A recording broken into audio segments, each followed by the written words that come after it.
स्वाहा त्वं स्वधा त्वंहिव षड्कारस्वरात्मिका सुधा त्वमक्षरे नित्ये त्रिधा मात्रात्मिका स्थिता अर्धमात्रा स्थिता नित्या यानोचार्या विशेषतः त्वमेव सा त्वं सावित्री त्वं देवी जननी परा त्वयैव धार्यते सर्वं त्वयैतत्सृज्यते जगत् त्वयैतत्पाल्यते देवी त्वमत्सन्त्ये च सर्वदा विसृष्टौ सृष्टिरूपा त्वं स्थितिरूपा च पालने तथा संहृतिरूपान्ते जगतोऽस्य जगन्मये महाविद्या महामाया महामेधा महास्मृतिः महामोहा च भवति महादेवी महाशूली प्रकृतिस्त्वं हि सर्वस्य गुणत्रय विभाविनी कालरात्रिर्महारात्रिर्मोहरात्रिश्च त्वं श्री त्वमीश्वरी त्वं ह्रीस्त्वं बुद्धिर्बोधलक्षणा लज्जा पुष्टिस्तथा तुष्टिस्त्वं शान्तिः क्षान्तिरेव च खड्गिनी शूलिनी घोरा गदिनी चक्रिणी तथा शंखिनी चापिनी बाण भूषुणी परिघायुधा सौम्या सौम्यतरा शेष सौम्यभ्यस्त्वति सुंदरी परापराणां परमा त्वमेव परमेश्वरी पराणां परमा तमेव परमेश्वरी परापराणां परमा तमेव परमेश्वरी परापराणां परमा तमेव परमेश्वरी।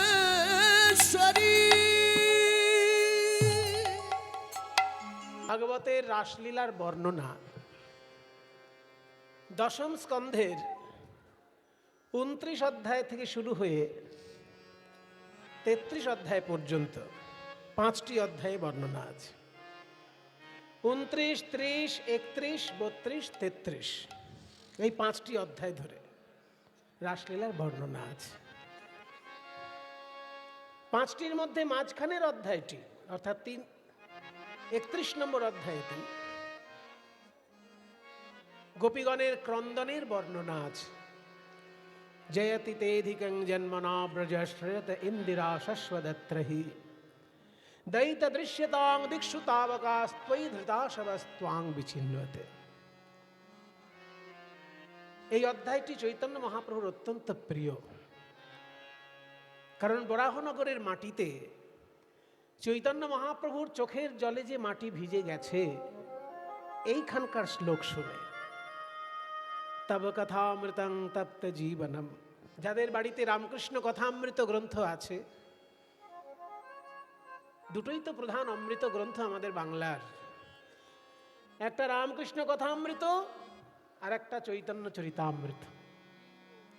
এই দুটি অমৃতের হাঁড়ি যদি আপনার বাড়িতে থাকে তাহলে দেখবেন ক্ষুধা তৃষ্ণার কষ্ট আপনাকে কষ্ট দিতে পারবে না, সাংসারিক দুঃখ আপনাকে কষ্ট দিতে পারবে না। এই দুটো অমৃতের হাঁড়ি বাড়িতে রাখতে হবে। একটার নাম রামকৃষ্ণ কথামৃত আর একটার নাম চৈতন্য চরিতামৃত। এই রামকৃষ্ণ কথামৃত গ্রন্থটি যখনই খুলবেন, বই শুরু হওয়ার আগে দেখবেন একটা পাতায় একটা সংস্কৃত শ্লোক আছে। একটা শ্লোক দিয়ে শুরু রামকৃষ্ণ কথামৃতম, আর সেই শ্লোকটা এই 31 নম্বর অধ্যায়ের 9 নম্বর শ্লোক। তব কথামৃতম তপ্ত জীবনম কবিভিरीडितম কল্মষাপহম শ্রবণমঙ্গলম শ্রীমদাততাম ভুবি গৃণন্তি তে ভূরিদা জনাঃ। হে নন্দনন্দন যশোদা জীবন, হে দামোদর হে শ্রীমাধব, সুন্দর কথা বাবা, তব কথামৃতম। ওই জন্য রামকৃষ্ণ কথামৃত কথাটা শব্দটা ওখান থেকে নেওয়া হয়েছে। শ্লোকটা শুরুটাতেই হচ্ছে তব কথামৃতম। যেহেতু রামকৃষ্ণ কথামৃত নাম, এই নামটা এখান থেকে নেওয়া হয়েছে। তব মানে তোমার, তোমার সেটাকে সংস্কৃতে তব বলে। তব কথামৃতম, তোমার কথারূপী অমৃত। কথাটাই যেন অমৃত। কখনো কখনো গান যেন অমৃতের মতন শোনায়, তেমনি কখনো কখনো কথা এমন আছে যেগুলো অমৃতের মতো শোনায় এবং অমৃতের কাজ করে, শুধু শোনায় না। অমৃত কি করে? অমর করে দেয়। তেমনি কোনো কোনো কথা আছে যা শুনে চললে পরে এই জগতে আপনি অমরত্ব পাবেন। যেমন এই যে সুন্দর মন্দিরটি তৈরি হয়েছে, যিনি তৈরি করেছেন তিনি যদি পরলোক গমনও করেন, তিনি কিন্তু মানুষের কাছে অমর হয়ে থাকলেন। কীর্তির ইয়স্য সজীবতি। কিছু কিছু কথা এমন আছে যা শুনে মেনে চললে পরে এই জগতেই আপনি অমর হয়ে থাকবেন। আপনি সুন্দর সাহিত্য রচনা করতে পারলে অমর হয়ে যাবেন। মানুষের কল্যাণের জন্য কোনো কাজ করলে আপনি অমর হয়ে যাবেন। তাই অমর করে দেওয়াই অমৃতের কাজ। চৈতন্য মহাপ্রভুর কথা এবং রামকৃষ্ণদেবের কথা মানুষকে অমর করে দেবার পথ দেখিয়েছে, তাই কথামৃতম। তব কথামৃতম কি করেছে না তপ্ত জীবনম। এই শ্লোকটা আসলে একটা প্রশ্নের উত্তরে বলা হয়েছে। প্রশ্নটা খুব মজার প্রশ্ন।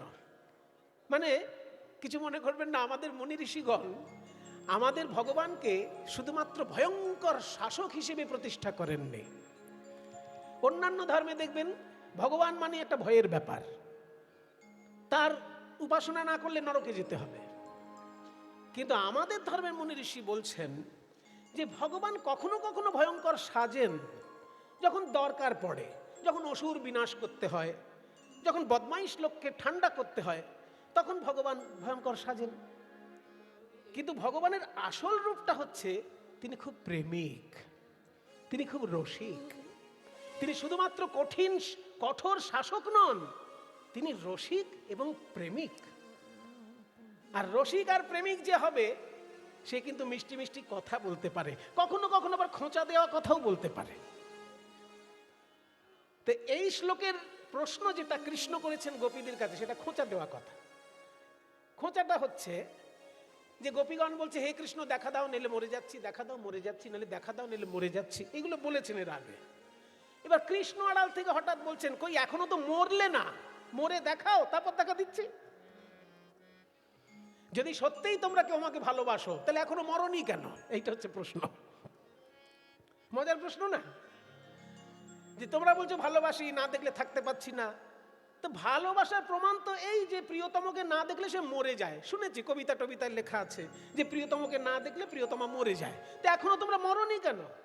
মরনি যখন, তাহলে ঠিক ঠিক ভালোবাসো না।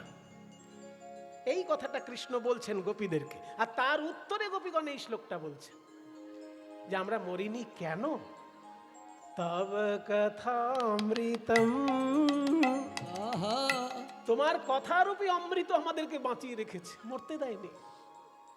তব কথামৃতম, আমাদের মরতে দেয়নি, মরণাপন্ন অবস্থা আমাদের, কিন্তু মরতে পারছি না ওই কথামৃতের জন্য। এইবার কথামৃতর বৈশিষ্ট্য কি কি পরের শব্দগুলো বলছে। তপ্ত জীবনম, তপ্ত জীবনম মানে, তপ্ত মানে কি? তপ্ত মানে কি? গরম। আর জীবনম মানে, জীবন মানে প্রাণ। তাহলে তপ্ত জীবন মানে গরম প্রাণ। কি উদ্ভট মানে হলো এটা? গরম প্রাণ। তোমার কথা হচ্ছে গরম প্রাণ না, এটা একটু ঘুরিয়ে ধরতে হবে। এখানে জীবন মানে প্রাণ নয়, এখানে জীবন মানে হচ্ছে জল। জলের আরেক নাম জীবন, শুনেছেন না? হ্যাঁ, তাহলে তপ্ত জীবন মানে এখানে গরম প্রাণ নয়। তাহলে জীবন মানে যদি জল হয়, তপ্ত জীবন মানে তাহলে কি গরম জল? সেটা আরো উদ্ভট হয়ে যাচ্ছে। তোমার কথা হলো গরম জল না, ওইভাবে ধরলে হবে না। ওই জন্য বলছে ভাগবত পড়লেই আপনি মানে বুঝতে পারবেন না, ৬ গোস্বামীর টিকা অনুসরণ করতে হবে। সনাতন গোস্বামীপাদ টিকা রচনা করেছেন, বৃহৎ বৈষ্ণব তৌশনী টিকা। জীব গোস্বামীপাদ টিকা রচনা করেছেন, ক্রমসন্দর্ভ টিকা, আবার লঘু বৈষ্ণব তোষণী টিকা। মানে একটা লিখে মনে হলো ঠিক ঠিক যেন হলো না, আবার লিখেছে। ক্রমসন্দর্ভ লিখেছেন, আবার লঘু বৈষ্ণব তোষণী টিকা লিখেছেন জীব গোস্বামী।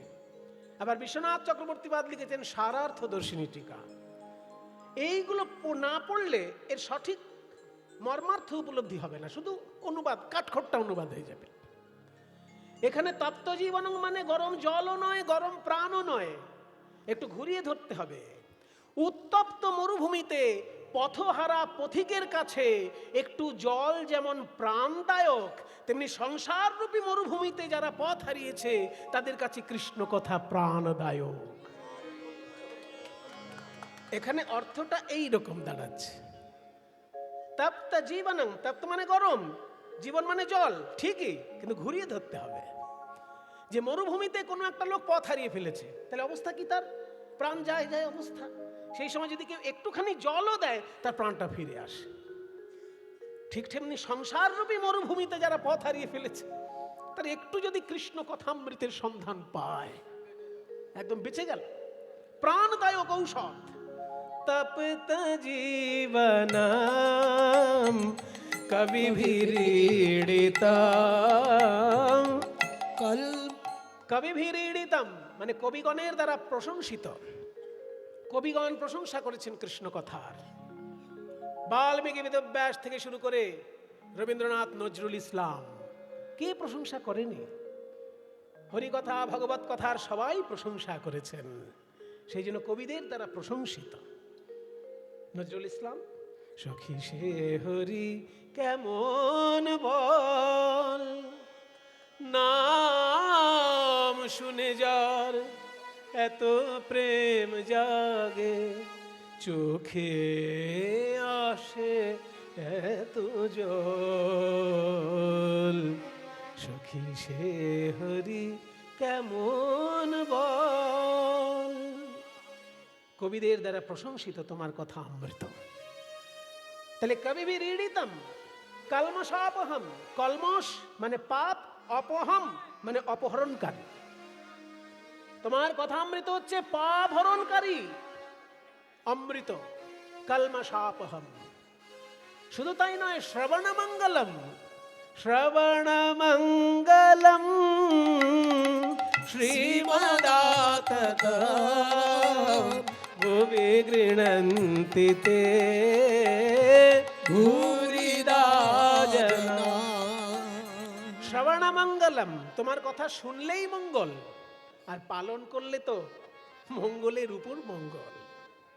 শুনলেই মঙ্গল। কোনো কথা কিন্তু শুনলে মঙ্গল হয় না বাবা।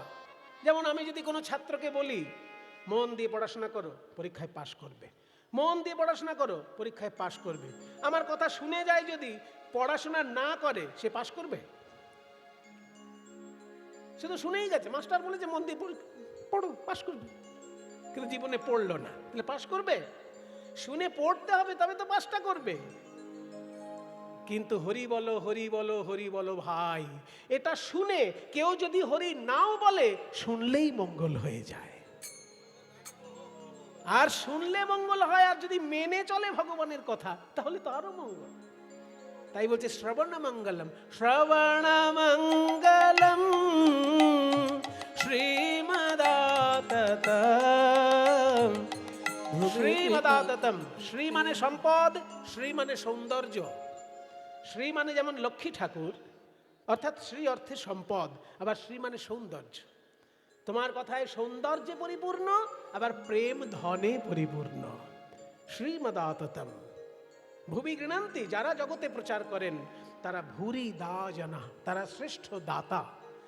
ভুবি গৃণন্তি তে ভুরি দা জানা, হে নন্দনন্দন যশোদা জীবন, হে দামোদর, হে শ্রীমাধব। যে সংস্কৃত শ্লোকটি আমি ব্যাখ্যা করলাম, এটা ভাগবতে রাসলীলার বর্ণনার একটা গুরুত্বপূর্ণ অধ্যায়ের শ্লোক। কিন্তু সাধারণ মানুষ রাসলীলার নাচ গান শুনে এমন অভ্যস্ত যে এই কঠিন জিনিসগুলো তাদের সাধারণত হজম হতে চায় না, কিন্তু তবু এখানে যেহেতু মন্দির প্রাঙ্গণ, এখানে যেহেতু সমজদার এবং ভালো শ্রোতা সমবেত হয়েছেন, তাই একটু কঠিন অংশটা আগে বলে নিলাম। নাচ গান তো থাকবেই। এইবার বলা হচ্ছে ভাগবতের রাসলীলার প্রথম শ্লোকটা কি? ভগবান পিতা রাত্রি শারদোৎফুল্ল মল্লিকা వీక్ష్య রন্তুং মনশ্চক্রে যোগ মায়াম উপাশ্রিত। অর্থাৎ সেই রাত্রিতে ভগবান হয়েও তিনি সেই রাত্রিতে, তা রাত্রি কোন রাত্রি না? শারদোৎফুল্ল মল্লিকা, শরৎকালে উৎফুল্লিত মল্লিকাদি কুসুম শোভিত রাত্রি। মল্লিকা ফুল কখনো শরৎকালে ফোটে না, কিন্তু মল্লিকার নামটা হয়ে গেল। কেন হলো একটু পরে বলছি। শরৎকালে মল্লিকা ফুল ফোটে না, মল্লিকা বসন্তকালের শুরুর দিকে ফোটে। তাহলে শরৎকালের লীলা বর্ণনা হচ্ছে, মল্লিকা ফুলের নাম এলো কেন? ওই জন্যই তো রাসলীলা। অন্য লীলার সঙ্গে তোর মিল হবে না, কারণ এই লীলার মধ্যে রসের সমন্বয় হয়েছে। পরস্পর বিরুদ্ধ বিষয় হলেও তার একটা সমন্বয় সাধন হয়েছে। রসানাং সমূহ, রসানাম সমূহ, রসানাম সমন্বয় ইতি রাস। সেই জন্য শরৎকালের ফুল না হলেও মল্লিকা ফুল ফুটেছে। কেন ফুটেছে একটু পরে বলছি। মল্লিকাদি কুসুম শোভিত রাত্রিতে ভগবান পিতা রাত্রি শারদোৎফুল্ল মল্লিকা వీక్ష్య, వీక్ష్య মানে বিশেষ রূপে দর্শন করে, রন্তুং মনশ্চক্রে বিলাস করতে বাসনা করলেন, যোগ মায়াম উপাশ্রিত, যোগ মায়াকে আশ্রয় করে। কেমন সেই রাত্রি? এইবার পদকর্তা গোবিন্দ দাস বলছেন, শরদ চন্দ পবন মন্দ বিপিনে ভরল কুসুম গন্ধ। শারদ, যেহেতু অর্ধেক রাত্রের লীলা, সেই জন্য বেহাগ রাগে এই সুর কীর্তন জগতে শত শত বছর ধরে গাওয়া হচ্ছে, শত শত বছর। নে সা মা গা পা মা গা মা গা সা। কিন্তু সাধারণ প্রচলিত বেহাগ রাগের সঙ্গে বাংলার এই কীর্তন গানে ব্যবহৃত বেহাগ রাগের পার্থক্য আছে। এই রাগে বিষ্ণুপুরী ঘরানার প্রভাব, বিষ্ণুপুরে ধ্রুপদের মধ্যে বেহাগের যে রূপ পাওয়া যায়, সেই বেহাগটাই বাংলার কীর্তনে পাওয়া যায়। কাজে বাংলার যে প্রাচীন সুর, সেটা কিন্তু দুটো জায়গায় সীমিত আছে। এক হলো বাংলার কীর্তন, আর হচ্ছে বাংলার বিষ্ণুপুরী ঘরানার ধ্রুপদ গান। আপনাদের গর্বের ব্যাপার সেটা। বিষ্ণুপুরীর ঘরানার যে ধ্রুপদ গান, সেখানে প্রাচীন রাগের রূপগুলো ধরে রাখা আছে, আর বাংলার কীর্তন গানে সেই প্রাচীন রাগের রূপগুলো ধরে রাখা আছে। যার জন্য বেহাগ বলতে এখন মানুষ যেটা বোঝে পা মা পা গা মা গা, এই কাজটা কিন্তু প্রাচীন বেহাগে নেই। প্রাচীন বেহাগে হচ্ছে গা পা মা, এই জায়গাটা প্রধান জায়গা, যেটা বর্তমান বেহাগে পাওয়াই যায় না। গা পা মা, ঘুম পাড়া নিয়ে একটা ভাব থাকবে। এইটা বারবার যদি করা হয় মানুষ ঘুমিয়ে পড়বে। ঘুমোতে তো হবেই, কারণ সাধারণ মানুষ না ঘুমোলে অসাধারণ লীলা তো প্রকাশ হবে না। সাধারণ লোক ঘুমোবে যখন, তখনই অসাধারণ সাধক সাধনা করবে। গীতায় লেখা আছে, ইয়া নিশা সর্বভূতানাম তস্যাং জাগতি সংযমী যস্যাং জাগ্রতি ভূতানি সা নিশা পশ্যত মুনে। যেটা সাধারণ লোকের কাছে রাত্রি, সাধকের কাছে সেটা দিন, আর সাধারণ লোকের কাছে যেটা দিন, সাধকের কাছে সেটা রাত্রি। তাই সবাই ঘুমা, অসাধারণ লীলা প্রকাশ হবে। ওই জন্য বেহাগ রাগের মধ্যে ঘুম পাড়ানি সুরটার রূপ পাওয়া যায়।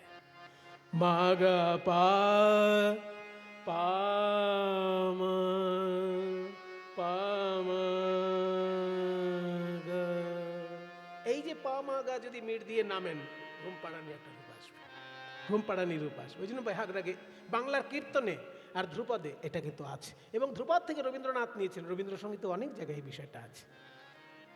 শারদ চন্দ পবন মন্দ, শারদ চন্দ পবন মন্দ বিপিনে ভরল কুসুম গন্ধ রে। খেয়াল করুন, গন্ধ রে, ওই যে জায়গাটা মা গাপা মা গন্ধ রে বিপিনে ভরল কুসুম গন্ধ রে শারদ চন্দ পবন মন্দ বিপিনে ভরল কুসুম গন্ধ রে। দেখো চাঁদ উঠেছে চাঁদ উঠেছে নীল গগনে চাঁদ উঠেছে নীল গগনে চাঁদ উঠেছে গোপী তারার মালা গলায় পরে নীল গগনে চাঁদ উঠেছে কোটি তারার মালা গলায় পরে নীল গগনে চাঁদ উঠেছে গোপী তারার মালা আকাশে যেমন চারিদিকে তারা তারার মালা পরে আকাশে যেমন চাঁদ উঠেছে তেমনি হৃদয় আকাশে চারিদিকে গোপী মাঝখানে কৃষ্ণ হৃদয় আকাশেও কৃষ্ণ চাঁদের উদয় হয়েছে গোপী তারার মালা গলায় পরে নীল হৃদয় আকাশে চাঁদ উঠেছে গোপী তারার মালা গলায় পরে হৃদয় আকাশে চাঁদ উঠেছে ফুল্ল মল্লিকা মালতী যুথি ওই ফুল্ল মল্লিকা মালতী শোভা রে শোভা রে শোভা রে ওই ফুল্ল মল্লিকা মালতী দেখো ফুল্ল উৎফুল্ল ফুল্ল উৎফুল্লকে মল্লিকা এইবার বলবো মল্লিকার নাম কেন হলো এত ফুল থাকতে মল্লিকার নামটা কেন এলো মল্লিকা তো শরৎকালে ফোটেই না অথচ শরৎকালের লীলার বর্ণনা সেখানে মল্লিকার নাম কেন গোস্বামীগণ টিকায় ব্যাখ্যা করেছেন যে রাসলীলা এমন একটা লীলা ভগবানের সর্বশ্রেষ্ঠ লীলা বলে 6টি ঋতু একসঙ্গে উদয় হয়েছে গ্রীষ্ম বর্ষা শরৎ হেমন্ত শীত বসন্ত এই 6টি ঋতু পরস্পর আলোচনা করেছে ওরে ভাই ভগবানের লীলা রাসলীলা বারবার তো হবে না ওই জন্য আয় আমরা 6 ঋতু একসঙ্গে ভগবানের লীলা দর্শন করি তো 6টি ঋতু একসঙ্গে যেহেতু এসেছে সব ঋতুর ফুল সব ঋতুর ফল প্রকাশ পেয়েছে 6টি ঋতুর মধ্যে রাজাকে 6 ঋতুর মধ্যে কে রাজা হ্যাঁ কে বললেন আপনি বাহ ঋতুরাজ বসন্ত বলা হয় ওই জন্য ঋতুদের মধ্যে রাজা হচ্ছে বসন্ত দেখুন বেশি ঠান্ডা নয় বেশি গরম নয় জলে জলকাদায় মাখামাখি নয় একটা মাঝারি রূপ এবং আরামদায়ক রূপ সব থেকে মজার ব্যাপার দক্ষিণের বাতাস পাওয়া যায় বসন্তকালে অন্য কালে পাওয়াই যায় না শীতকালে উত্তরের বাতাস হিমালয় থেকে কনকনে ঠান্ডা বাতাস নিয়ে চলে আসে উত্তর দিক থেকে বর্ষাকালে পূর্ব দিকের বাতাস একদম ঝোড়ো হাওয়ার সঙ্গে ভিজিয়ে দিয়ে চলে যাবে বর্ষাকালে পূর্ব দিকের বাতাস থাকে না আর শীতকালে উত্তরের বাতাস পশ্চিমের বাতাস থাকে কিন্তু বসন্তকালে দক্ষিণ ভারত থেকে বাতাস আসে আর দক্ষিণ ভারতে থাকে চন্দনের জঙ্গল সেই চন্দন গাছের বাতাস চন্দন গাছের গন্ধ বয়ে আনে বলে ওই দক্ষিণের বাতাসের নাম মলয় পবন কারণ মলয় পর্বতে চন্দনের জঙ্গল আছে বিশাল চন্দনের জঙ্গল এদিকে যেমন শালের জঙ্গল দেখা যায় শাল গাছের জঙ্গল ওইরকম দক্ষিণ ভারতে বিশাল চন্দনের জঙ্গল আর সেই জায়গাটির নাম মলয় পর্বত সেই মলয় পর্বতে চন্দনের বাতাস চন্দনের গন্ধ বয়ে দক্ষিণ ভারত থেকে নিয়ে আসে ওই জন্য সর্বশ্রেষ্ঠ বাতাস বসন্তের বাতাস আর এই বসন্তকালের এই ফুল হচ্ছে মল্লিকা ওই জন্য মল্লিকার নামটা করা হলো, মানে ঋতুরাজ বসন্তের নাম করে দেওয়া হলো প্রকারান্তরে। আর রাজার নাম করলে রাজার পার্শ্বদের আর নাম করতে হয় না। যদি কোথাও নরেন্দ্র মোদী আসে তখন কি বলা হবে? নরেন্দ্র মোদীর ড্রাইভারও সঙ্গে এসেছেন, হয় নরেন্দ্র মোদী যিনি রান্না করেন তিনিও সঙ্গে এসেছেন। এটা কেউ বলে কি? তার নাম কেউ জানতে পারে না, শুধু সরকার জানে যে কে ড্রাইভার হবে, কে রান্নার লোক হবে। আসে শুধু বড় নরেন্দ্র মোদীর নাম। কোথাও যদি মুখ্যমন্ত্রী মমতা ব্যানার্জি বেড়াতে আসে, ও মুখ্যমন্ত্রী রান্না কে করবে, তার ড্রাইভার কে হবে, ওগুলো কি লেখা থাকে? সাঙ্গপাঙ্গদের নাম থাকে না, শুধু যিনি রাজা তার নামটি থাকে। ঠিক তেমনি ঋতুদের মধ্যে যেহেতু রাজা বসন্ত, তার যে ফুল মল্লিকা, তার নাম করা হলো, মানে সমস্ত ঋতুরই ফুল ফল প্রকাশিত হয়েছে। ফুল্ল মল্লিকা মালতী যুতি, ফুল্ল মল্লিকা মালতী যুতি। মত্ত, দেখো মত্ত, মত্ত মধুকর ভোরনি, মত্ত মধুকর ভোরনি, মত্ত তারা গান করে রে হরি বল। গান করে রে, তারা গান করে রে, মত মধুকর গান করে রে, মত মধুকর ভোরনি।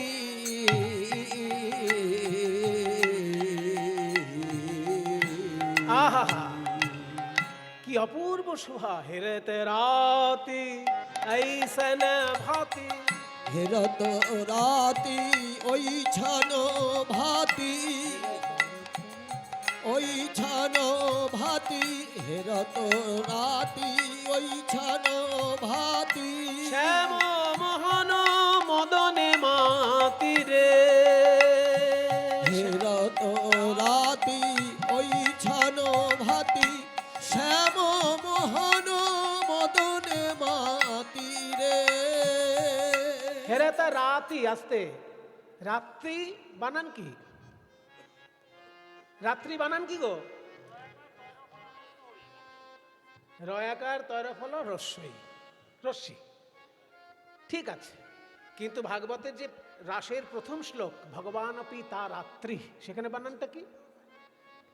সেইখানে আবার বানানটা হচ্ছে রয়াকার তরফল দীর্ঘি, আবার বিসর্গ। রাত্রি দীর্ঘি আছে, আবার বিসর্গ আছে। ও সংস্কৃত তো ব্যাপার স্যাপার আলাদা না, সংস্কৃতেও রাত্রি বানান হচ্ছে রয়াকার তরফল হস্যি, কিন্তু ওখানে দীর্ঘি হয়ে গেল কেন? আসলে বহু বচনে প্রয়োগ হয়েছে, বহু বচন প্রয়োগ হয়েছে, ওই জন্য দীর্ঘি হয়েছে, বিসর্গ হয়েছে। কেন না, একটা রাত্রি নয়, অনেকগুলো রাত্রি মিলে এসেছে একটা রাত্রির মধ্যে, ওই জন্য বহু বচনে প্রয়োগ। অনেক রাত্রি মিলেছে একটা রাতের মাঝে। কটা রাত্রি? তাহলে তো বিরাট হিসেব দিতে হয়। ভাগবতে একটা জায়গায় বলা হয়েছে যে রাসলীলার রাত্রিটা কেমন জানো? ব্রহ্মরাত্রি উপাবৃত্তে, ব্রহ্মার রাত্রি এসে যুক্ত হয়েছে রাসলীলার রাতের মধ্যে। মানে ছোট রাতের মধ্যে বড় রাত এসে গেছে, ছোট রাতটা বড় হয়ে গেছে। মানুষের রাত খুব ছোট, আর ব্রহ্মার রাত কিরকম না, ব্রহ্মার দিন যেমন রাতও তেমন। তাহলে ব্রহ্মার দিনটা কেমন সেটা হিসেব পেলেই রাতের হিসেব পাবেন। ব্রহ্মার দিনটা হচ্ছে সত্য ত্রেতা দাপর কলি চারি যুগ জানি, এই চারি যুগে এক দিব্য যুগ গণি, ৭১ দিব্য যুগে এক মন্বন্তর, ১৪ মন্বন্তর ব্রহ্মার দিবস ভিতর। এগুলো আমি বলছি না, চৈতন্য চরিতামৃতে আছে সব। ওই জন্য বলছি দুটো অমৃতের হাঁড়ি বাড়িতে রাখবেন, পড়তে পারলে ভালো, পড়তে না পারলে প্রণাম করলেও ভালো, কিন্তু আমি চাইবো আপনারা পড়ুন, কারণ এত অমৃত দেওয়া আছে যে আস্বাদন করে কুল পাবেন না। ব্রহ্মার দিনটা যেমন, ব্রহ্মার রাত্রিটাও তেমন। দিনটা কেমন না, সত্য ত্রেতা দাপর কলি, এই চারটে যুগকে একসঙ্গে বলা হয় দিব্য যুগ। এই চারি যুগে এক দিব্য যুগ গণি, তেমনি ৭১ দিব্য যুগে এক মন্বন্তর। একজন মনুর রাজত্ব পাল্টে যায় ৭১ বার চতুর্যুগ হলে। মানে সত্য ত্রেতা দাপর কলি, সত্য ত্রেতা দাপর কলি, সত্য ত্রেতা দাপর কলি চলতে থাকলো, ৭১ বার চলবে, তবে মনুর রাজত্ব শেষ হবে। আর এরকম ১৪ জন মনুর রাজত্ব শেষ হলে তবে ব্রহ্মার একটা দিন সম্পূর্ণ হয়। তাহলে হিসেব করবেন কি করে? কঠিন হিসেব, মিলাতে পারবেন না। বাস্তবের সঙ্গে মিলাতে গেলে হয়তো মিলবে না, কিন্তু মুনি ঋষিগণ বলেছেন যখন, তার একটা আধ্যাত্মিক অর্থ নিশ্চয়ই থাকবে। কলিযুগের আয়ু হচ্ছে 4,32,000 বছর। এখন আমরা যেটা জানতে পাচ্ছি যে কলিযুগ 5,000 বছর আগে শুরু হয়েছে। তাহলে 4,32,000 বছর হচ্ছে কলিযুগের আয়ু। তার দ্বিগুণ হচ্ছে দাপর যুগ, 3 গুণ হচ্ছে ত্রেতা যুগ, আর 4 গুণ হচ্ছে সত্যযুগ। তার মানে 4টে যুগের আয়ু বার করতে গেলে কলিযুগের সঙ্গে 10 গুণ করতে হবে। ওই জন্য কীর্তনের রস আস্বাদন করতে গেলে শুধু কবিতা শুনলে হবে না, অঙ্কও জানতে হবে। 4টে যুগের আয়ু বার করতে গেলে কলিযুগের আয়ুর সঙ্গে 10 গুণ করতে হবে। তার মানে 4,32,000 সঙ্গে 10 গুণ করো, একটা শূন্য বাড়িয়ে দাও শুধু, তাহলে তো 10 গুণ হয়ে গেল। এবার তার সঙ্গে 71 গুণ করতে হবে, তার সঙ্গে 14 গুণ করতে হবে। মানে 4,32,000 গুণ 10 গুণ 71 গুণ 14, এত বড়টা যখন দাঁড়াবে সেটা হচ্ছে ব্রহ্মার দিন। এই যেমন দিন তেমন হচ্ছে রাত। তাহলে কত লক্ষ লক্ষ রাত্রি এসে একটা রাতের মধ্যে যুক্ত হয়েছে। সেই জন্য দীর্ঘী বিসর্গ অর্থাৎ বহু বচন হয়েছে। একটা রাত্রি মানে এখানে মানুষের রাত্রির নয়, ব্রহ্মার রাত্রি এসে যুক্ত হয়েছে। হেরেতে রাতি ऐसन भांति শ্যাম মোহন মদন মাতি রে। যখনই শ্যাম সুন্দর ওই রাত্রি দর্শন করে আনন্দ পেলেন, অমনি মুরলী কো গান পঞ্চমতান, ওই মুরলী কো গান পঞ্চমতান, মুরলী কো গান পঞ্চম বাজে ও বাজে ও বাজে ও বাজে ও বাজে ও বাজে ও বাজে ও বাজে ও বাজে মুরলী কো গান পঞ্চমতা, বাজে মুরলী কো গান পঞ্চমতান, পঞ্চমতান। এখানে পঞ্চমতান মানে কি? শ্রীকৃষ্ণের বাঁশিতে যে সুরটি বাজলো সেটা কি সুর? পঞ্চমতান। এখানে পঞ্চম তান মানে কি? পা, সারে গামা পা। আমাদের সঙ্গীত শাস্ত্রে পঞ্চম বলতে পা কে বোঝায়। সা কে বলে ষড়জ, সা ষড়জ, রে ঋষভ, গা গান্ধার, মা মধ্যম, পা পঞ্চম। সংক্ষেপে নাম হচ্ছে সারে গামা পা, কিন্তু পুরো নামটা হচ্ছে ষড়জ, ঋষভ, গান্ধার, মধ্যম, পঞ্চম। ধা কে বলে ধৈবত, নি কে বলে নিষাদ। তাহলে পঞ্চম মানে যদি পা হয়, কৃষ্ণের বাঁশিতে শুধু পা বেজে থাকলো, পা এরম বেজে থাকলো না। এখানে পঞ্চম তান মানে হচ্ছে 5টি অক্ষর একসঙ্গে ধ্বনিত হলো। 5টি অক্ষর মিলেমিশে একসঙ্গে ধ্বনিত হলো। সেই 5টি অক্ষর কি কি? জীব গোস্বামী পাদ টিকার মধ্যে লিখলেন, জগৌ কলং বামদৃশাং মনোহরম। এইখানের অংশ থেকে নিলেন 5টি অক্ষর। কলং, ক ল অনুস্বার, ক নেওয়া হলো, ল নেওয়া হলো, অনুস্বার নেওয়া হলো, 3টে হয়ে গেল। আর বামদৃশাং যেহেতু গোপীগণ স্ত্রী, ওই জন্য দীর্ঘিকার নেওয়া হলো। আর মনোহরম, মনকে হরণ করা হলো, মনের দেবতা চন্দ্র, ওই জন্য চন্দ্রবিন্দু নেওয়া হলো।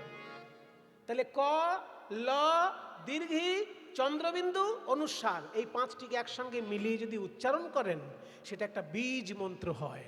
আর সেই বীজ মন্ত্র হচ্ছে কামদেবতার বীজ মন্ত্র। শ্রীকৃষ্ণের নিজের কোনো বীজ মন্ত্র নেই, কামদেবতার বীজ মন্ত্রই শ্রীকৃষ্ণের বীজ মন্ত্র। আপনারা যদি কোনো গুরুদেবের কাছে দীক্ষা পেয়ে থাকেন, আর তিনি যদি আপনাকে কৃষ্ণ মন্ত্র দিয়ে থাকেন, অন্য মন্ত্র হলে হবে না, কৃষ্ণ মন্ত্র যদি আপনাকে দিয়ে থাকেন, দেখুন আপনার গুরুদেবের দেওয়া কৃষ্ণ মন্ত্রের প্রথমেই রয়েছে কয়লয় দীর্ঘী চন্দ্রবিন্দু অনুসার। আর যদি এটা না থাকে তাহলে গুরুদেব আপনাকে ঠকিয়েছে, কৃষ্ণ মন্ত্র এখনো দেয়নি। কোন মন্ত্র কৃষ্ণ মন্ত্র কিনা চেনার উপায় হচ্ছে সেই মন্ত্রের প্রথমেই থাকবে কয়লয় দীর্ঘী চন্দ্রবিন্দু অনুসার। কারণ এটা কাম দেবতার বীজ মন্ত্র। কাম দেবতা যখন কৃষ্ণের কাছে পরাজিত হয়ে গেল, তখন কাম দেবতা কেঁদে কেঁদে বলে যে আমি তো আপনার কাছে পরাজিত হয়ে গেলাম, আমার পুজো তো আর কেউ করবে না। কৃষ্ণ বললেন তোমার পুজো হবে আমার পুজোর সঙ্গে, তোমার বীজ মন্ত্রই আমার বীজ মন্ত্র আজ থেকে হলো। আমাকে যে যেখানে পুজো করবে তোমার বীজ মন্ত্র বলতে হবে আমার মন্ত্রের আগে। ওই জন্য যেখানেই কৃষ্ণ পুজো হবে, কৃষ্ণের মন্ত্রের সঙ্গে আগে প্রথমেই রয়েছে কয়লয় দীর্ঘী চন্দ্রবিন্দু অনুসার। এটা হচ্ছে 5 অক্ষরের কাম বীজ মন্ত্র, সেটাই কৃষ্ণের বীজ মন্ত্র। বৃন্দাবনে অপ্রাকৃত নবীন মদন কাম বীজ কাম গায়ত্রী যারূপাস,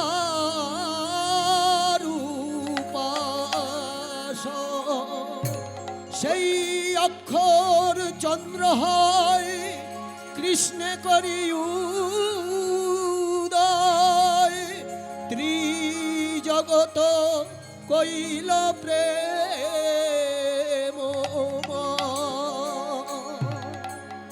ওই জন্য জগৌ কলং বাম অদৃশাং মনোহরম মুরলিক গান পঞ্চমতান, বাঁশিতে বাজলো কয়লয় দীর্ঘী চন্দ্রবিন্দু অনুসার। আর সেই বীজ মন্ত্র যখনই ব্রজগোপীর হৃদয়ে এলো, অমনি কৃষ্ণের জন্য তাদের প্রেম জাগ্রত হলো।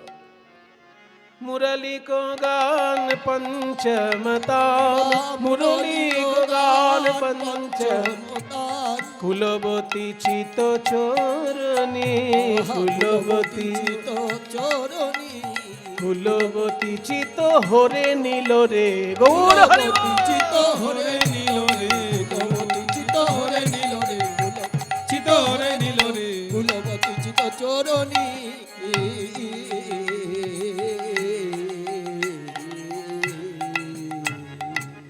যখনই এইভাবে শ্রীকৃষ্ণের প্রাণ বাঁশি বাজলো, বাঁশি রে তুই অমন করে আর বাজিস না। একটা প্রাচীন গান গাইবার ইচ্ছা হচ্ছে, যদি বলেন। বেশি বড় তাল নয়, ছোট তাল, কিন্তু গানটা প্রাচীন গান। ছোট একতালি কিন্তু প্রাচীন, শুনলে মনে হবে যেন বড় তালের গান হচ্ছে। ছোট একতালি তালে প্রাচীন সুরের কীর্তন। ওরে বাঁশিয়ার ধিত্তা খি ই ধা ধে ধা ধি, এই লয় চলবে। বাঁশিয়ার বেজনা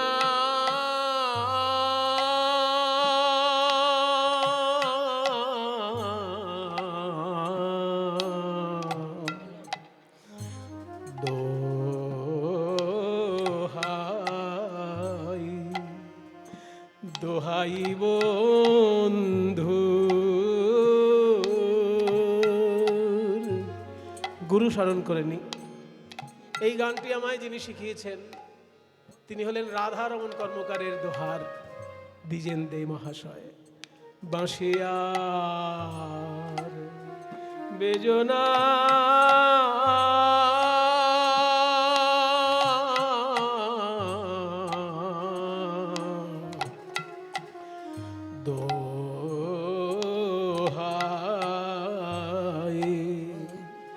দোহাই বন্ধু,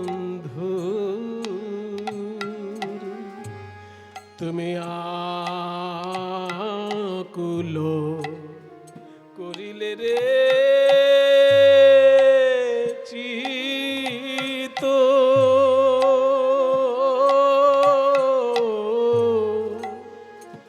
আমার মজালে দুকুল,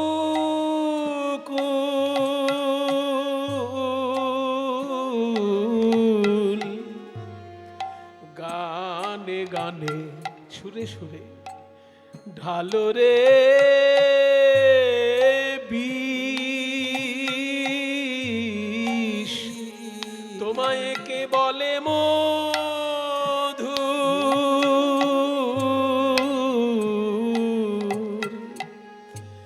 এখন আমার চলিতে না চলে পদ, আর চলিতে না চলে পদ, আমার চলিতে না চলে পদ, বাঁশিরে তোর গান, গান শুনে রে আমার চলিতে না চলে পদ, বাঁশিরে তোর গান, গান শুনে রে আমার সকল অঙ্গ অবশ হলো, ওরে বাঁশিরে তোর গান, গান শুনে রে আমার সকল অঙ্গ অবশ হলো। বলি ওরে ডাকাতের মুরলি আমার সকল অঙ্গ অবশ হলো। বলি ওরে বলি ওরে ডাকাতের মুরলি আমার সকল অঙ্গ অবশ হলো, ওরে ডাকাতের মুরলি অঙ্গ বশ হলো, ওরে ডাকাতের মুরলি সকল অঙ্গ বশ হলো, ওরে বাঁশিরে তোর গান, গান শুনে শুনে এখন আমার চলিতে না চলে পদ, পদ, বলো কৃষ্ণ কত দূর, দোহাই দোহাই বন্ধু। এই হচ্ছে আসল কীর্তন মায়েরা। কীর্তন নিয়ে এখন আসরে আসরে ছেলে খেলা শুরু হয়েছে, যে যা খুশি বলে যাচ্ছে আর যে যা খুশি গেয়ে যাচ্ছেন, আর আপনাদেরও দোহাই আপনারা মন দিয়ে শুনেও হরিবোল বলে হাত তুলে দিচ্ছেন। কিন্তু এটাই হচ্ছে আসল কীর্তন, যে রূপটা আপনারা শুনলেন। আমার বহু জন্মের ভাগ্য ভালো যে এই গুরুদের আমি সান্নিধ্য পেয়েছিলাম, তাই এইরকম মূল্যবান বাংলার সর্বশ্রেষ্ঠ সঙ্গীতের এই সর্বশ্রেষ্ঠ রূপটা আমি আমার গুরুদের কাছ থেকে পেয়েছিলাম। জীবনে প্রথম যার কাছ থেকে এই রস আমি পেয়েছি তিনি হচ্ছেন যামিনী মুখার্জির দোহার নীলমণি দাস। তারপরে যার কাছ থেকে এই রস পেয়েছি রবীন্দ্র ভারতী বিশ্ববিদ্যালয়ের শ্রীখোলের অধ্যাপক মনোরঞ্জন ভট্টাচার্য। তারপরে হরিদাসকর মহাশয়ের দোহার বৃন্দাবন বণিক মহাশয়, তিনি কীর্তনের অধ্যাপক ছিলেন রবীন্দ্র ভারতী বিশ্ববিদ্যালয়ের। তারপরে দ্বিজেন দে যার নাম করলাম, তিনি হচ্ছেন রাধারমণ কর্মকার মহাশয়ের দোহার। এবং নবদ্বীপের সরস্বতী দাস মহাশয়া, তিনিও হরিদাস করের প্রিয় ছাত্রী। এনাদের সকলের কাছ থেকে, এবং মনোরঞ্জন কংস বণিক, উনি আরেকজন হরিদাস করেরই দোহার, এনাদের কাছ থেকে এইসব রস পেয়েছিলাম বলে আজকে আমার জীবনটা ধন্য বলে মনে হয়। তা নাহলে আমিও হয়তো সাধারণভাবে নেচে গিয়ে বেড়াতাম আর লোকে পয়সা দিত, হাত তুলে হরিবোল বলতো। কিন্তু আমার জীবন ধন্য যে আমি বাবার মতন মানুষ পেয়েছি, সন্তোষ ভট্টাচার্য, যিনি আমাকে শিখিয়েছেন গৌরাঙ্গ লীলা কিভাবে গাইতে হয়, যার ভাগবত পাঠ দেখে আমার ভাগবতে রুচি হয়েছে। এই মোটা চশমা ছিল বাবার, কিন্তু সেই মোটা চশমার মধ্যে দিয়ে উনি রাত্রির জেগে ভাগবত পাঠ পড়তেন জানার জন্য, জ্ঞান অর্জনের জন্য। আমি ভাবতাম বাবার মতন আমি কবে পড়ব। রাত্রির জেগে ভাগবতের পাতা উঠাচ্ছে, এই মোটা চশমা, চোখের দিকে তাকানো যেত না, ভয় লাগতো, এত বড় বড় চোখ লাগতো। ভাবতাম যে বাবা আমার এত মন দিয়ে সারা রাত ভাগবত পড়ছে, আমিও যেন ওই রস একটু আস্বাদন করতে পারি। বাবা শিখিয়েছেন কোলে বসিয়ে কীর্তন। আরো ভাগ্য ভালো হয়েছে, বাড়ির পাশেই পাঠ বাড়ি আশ্রম, যেখানে চৈতন্য মহাপ্রভু এসে ভাগবতের শ্লোক শুনে চোখের জলে ভেসেছেন। সেই আশ্রমটি আমার বাড়ি থেকে এই 500 ফুট দূরে হবে, আমার বাড়ি থেকে 500 ফুট দূরে হবে। সেখানে মঙ্গল আরতির ঘণ্টার ধ্বনি প্রতিদিন সকালবেলায় কানে বাজত। আর এই যে যাদের গুরুদের নাম বললাম, এনারা কৃপা না করলে আমি জানতেই পারতাম না কীর্তন এত মধুর, কীর্তন এত মূল্যবান, আমি জানতেই পারতাম না। আপনারা আশীর্বাদ করবেন আমি যেন এই সেবার মধ্যে ভগবানের চরণে নিবেদন করতে পারি এই সেবা সঙ্গীত। নিতাই গৌর প্রেমানন্দে হরি বল। যাহি বলত তাহি চলত, যাহি বলত তাহি চলত, যাহি বলত তাহি চলত, যাহি বলত তাহি চলত, মুরলিক কল কালনি, মুরলিক কল কালনি, মুরলি তারা ধেয়ে চলিল, বাঁশি শুনে তারা ধেয়ে চলিল, তারা ধে চলিল, মুরলিক কাল কালনি।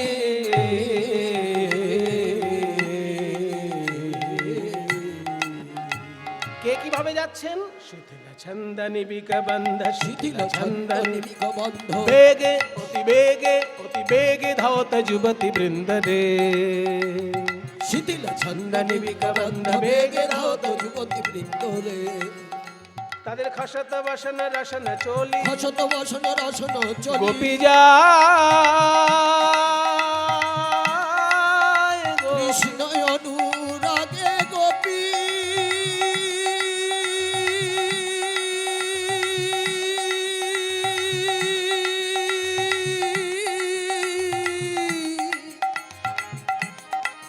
ওহে প্রাণনাথ দেখা দাও। আহা যাহি বলত তাহি চলত, যাহি যাহি বলত তাহি চলত, মুরলিক কল কালনি, মুরলিক কল কালনি, মুরলি তারা ধেয়ে চলিল, মুরলি শুনে ধেয়ে চলিল। তারা ধেয়ে চলিল, মুরলিক কাল কালনি।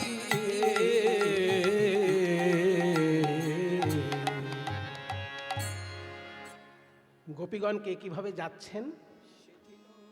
কারোর বাড়িতে হয়তো গুরুজন এসে গেছে, তার সেবা করতে হচ্ছে, কিন্তু বাঁশি বাজলো, মনটা ছটপট ছটপট করছে। কোন গোপীর যখন পাগল হয়ে উঠেছেন বাঁশি শুনে যাওয়ার জন্য, সেই বাড়িতে কঠোর শাসক রয়েছেন গুরুজন। এই গোপী, ইস আধি রাত মে কাহা যাওগি? স্বামী করছে কি, গোপীকে ধমক দিচ্ছে। গোপী বলছে, আজ আমায় তুমি বাধা দিও না, আজ যদি বাধা দাও আর কোনোদিন আমায় দেখতে পাবে না। চুপ করো, কোনোদিন তোমায় দেখতে পাই না পাই, আজকে তোমার বাইরে যাওয়াই চলবে না। কে আছিস?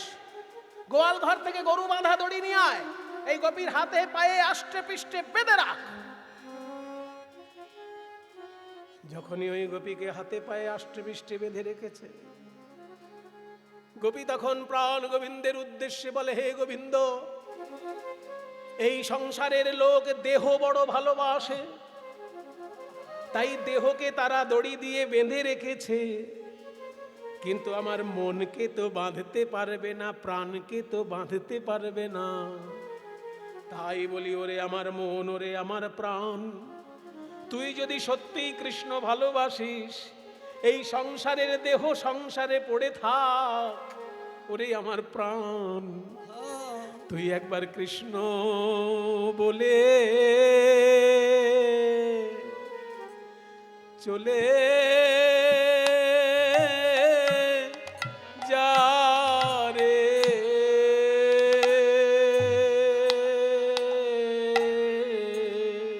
একবারে কৃষ্ণ বলে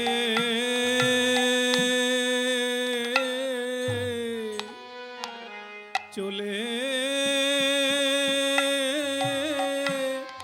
যা রে। ওই মাসরিয়া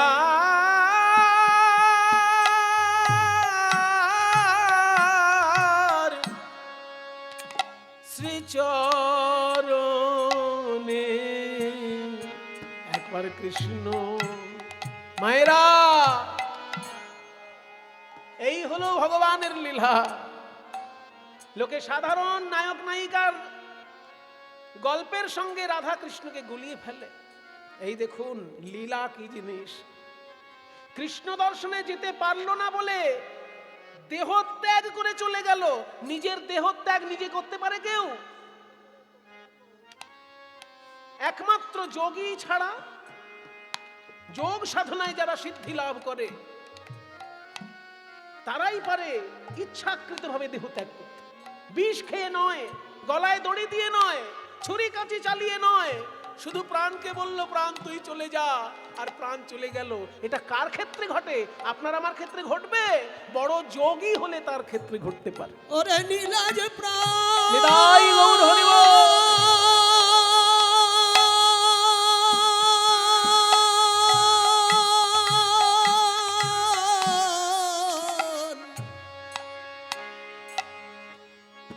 যে ঘর কৃষ্ণ ভজতে দেয় না,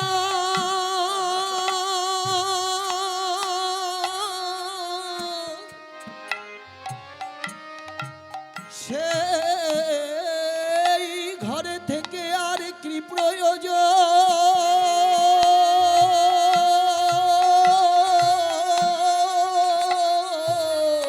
सुनत गोपी प्रेम रूपी मनहि मनहि आपना सोपी, যাহি বলত তাহি চলত। প্রাণ ত্যাগ করে দিল। সম্ভব সাধারণ কোন মানুষের দ্বারা? ওই জন্য এটা লীলা। সাধারণ গল্পের সঙ্গে এই লীলাকে গুলিয়ে ফেলবেন না। কৃষ্ণ বলে চলে যারে বাঁশরিয়ার শ্রীচরণে, সেই ঘরে থেকে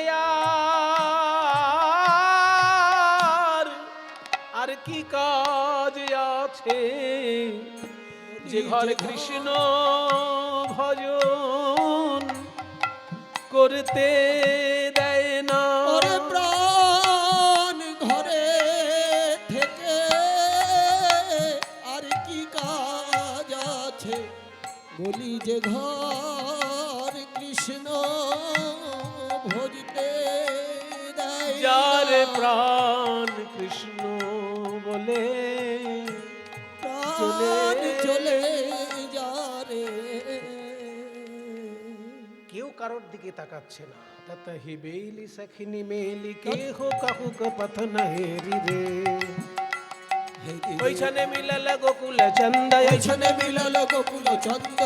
বলছে শিথিল ছন্দ নিবিক বন্ধ বেগে ধাওত জীবিত বৃন্দ। গোপীরা যখন যাচ্ছে কি অবস্থা? কারোর এক হাতে বালা রয়েছে, এক চোখে কাজ। এক নয়নে বিসুরি গেহ নিজহু দেহ, এক নয়নে কাজর রেহ। বাহে রঞ্জিত কঙ্কনয় এক কুণ্ডল দোলন। এইভাবে যখন ছুটে চলল, ততহি বেলি সখিনী মেলি কে হো কাহু কপথ নহেরি। ঐসন মিলল গোকুল চন্দ, ওইখানে মিলাল গোকুল চন্দ। সবাই প্রণাম করবেন। এত সুন্দর পদ যিনি লিখেছেন ভাগবতের ভাবানুবাদ। ভাগবতের শ্লোকে যা যা বলা হয়েছে সুন্দর করে সাজিয়ে পদাবলিতে তাই বলেছেন যিনি, তিনি মধ্যযুগের সর্বশ্রেষ্ঠ পদকর্তা, তার নাম গোবিন্দ দাস। উদ্দেশ্যে একবার প্রণাম করুন। গোবিন্দ দাস বলনি, গোবিন্দ দাস বলনি, আহা গোবিন্দ দাস লীলা হে রে, গোবিন্দ দাস লীলা হে রে, দাস লীলা হে রে। শ্যামে লীলা বিপিন মিলাল গোপনারী, হেরিয়া হাসত মুরলীধারী। বিপিন মিলাল মিলাল বরজনারি, হেরিয়া হাসত মুরলীধারী। निरखे बयान पूछत बात, নিরখি বয়ান পুছত বাত। प्रेम सिंधु गाहनी। বিপিন মিলাল বরজনারি, হেরিয়া হাসত মুরলীধারী। বিপিন মিলাল বরজনারি, হেরিয়া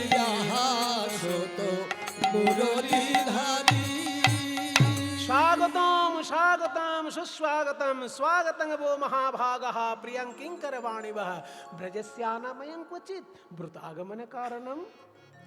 বলো গোপী কিসের লাগি গহন বনে এলে গো, বলো গোপী কিসের লাগি মোহন বনে এলে গো। रजन्येषा घोर रूपा घोर सत्व निवेशिता प्रतियात वनं निहास्थेयस्त्रिभिः सुमध्यमा। এত সংস্কৃত বললে কি করে বুঝবো?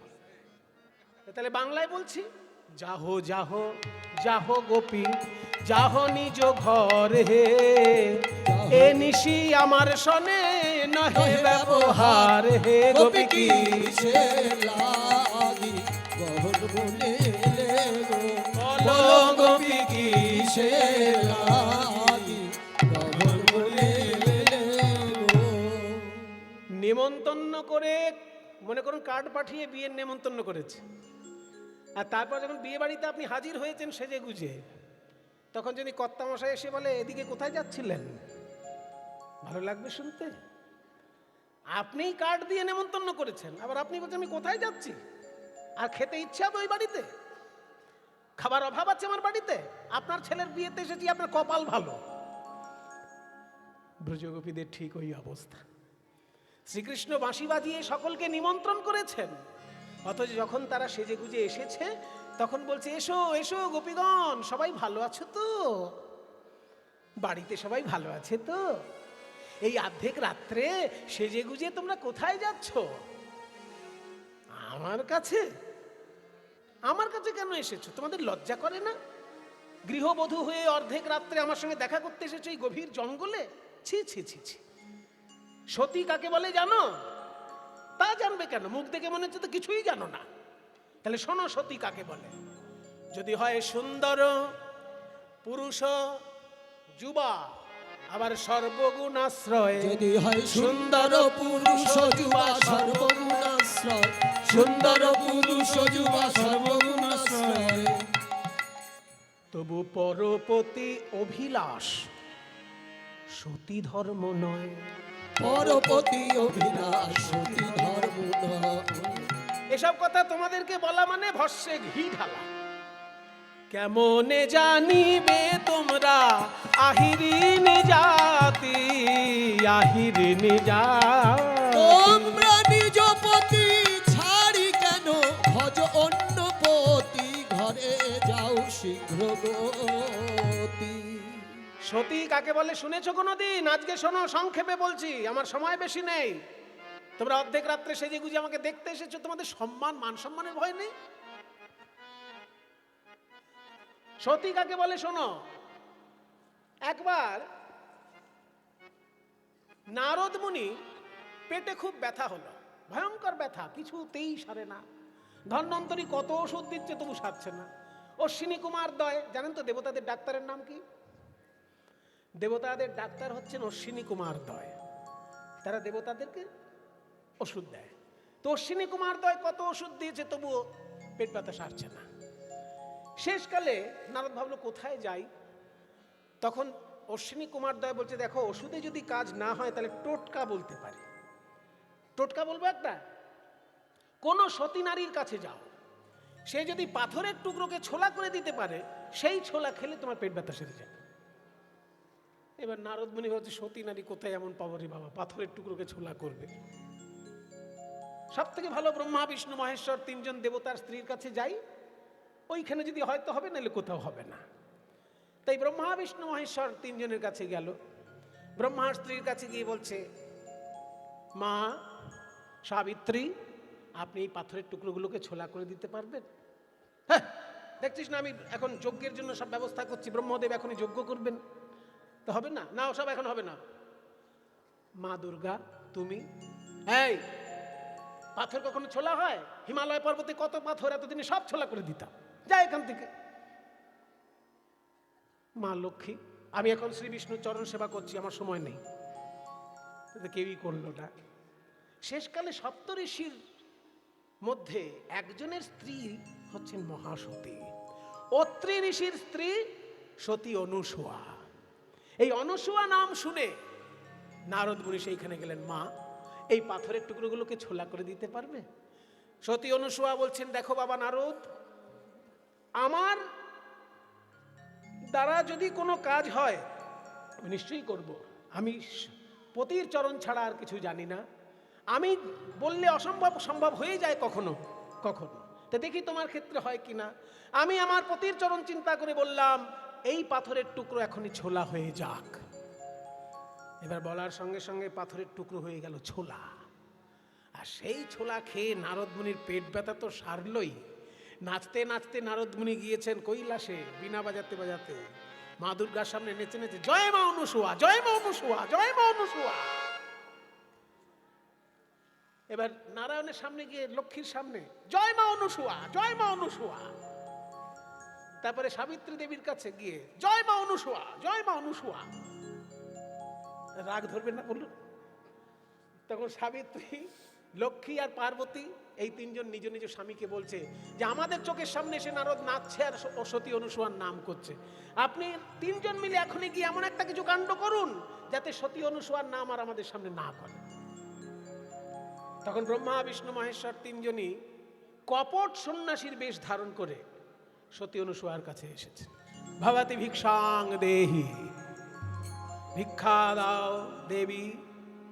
সতী অনুসূয়া বলছেন, বলুন সন্ন্যাসী ঠাকুর আপনারা কি চান? যা চাইবেন তাই, যা চাইব তাই পাবো। ঠিক আছে, তাহলে এই তিনজন সন্ন্যাসীকে তোমার স্তনদুগ্ধ পান করাও। যেই না এই কথা বলেছে যে আজকে সতীত্ব নাশ হবেই, অমনি সতী অনুসূয়া সঙ্গে সঙ্গে চিন্তিত হয়ে বললেন, তোমরা কি সন্ন্যাসী না কপট সন্ন্যাসী? তা না হলে এইরকম কথা কেন বলবে? শোনো, আমি বলেছি স্বামীর চরণ চিন্তা করে যা চাইবে তাই পাবে, তোমরা যা চেয়েছো তাই দেব, কিন্তু তার আগে এই তিনজন সন্ন্যাসী 6 মাসের শিশুতে পরিণত হয়ে যাও।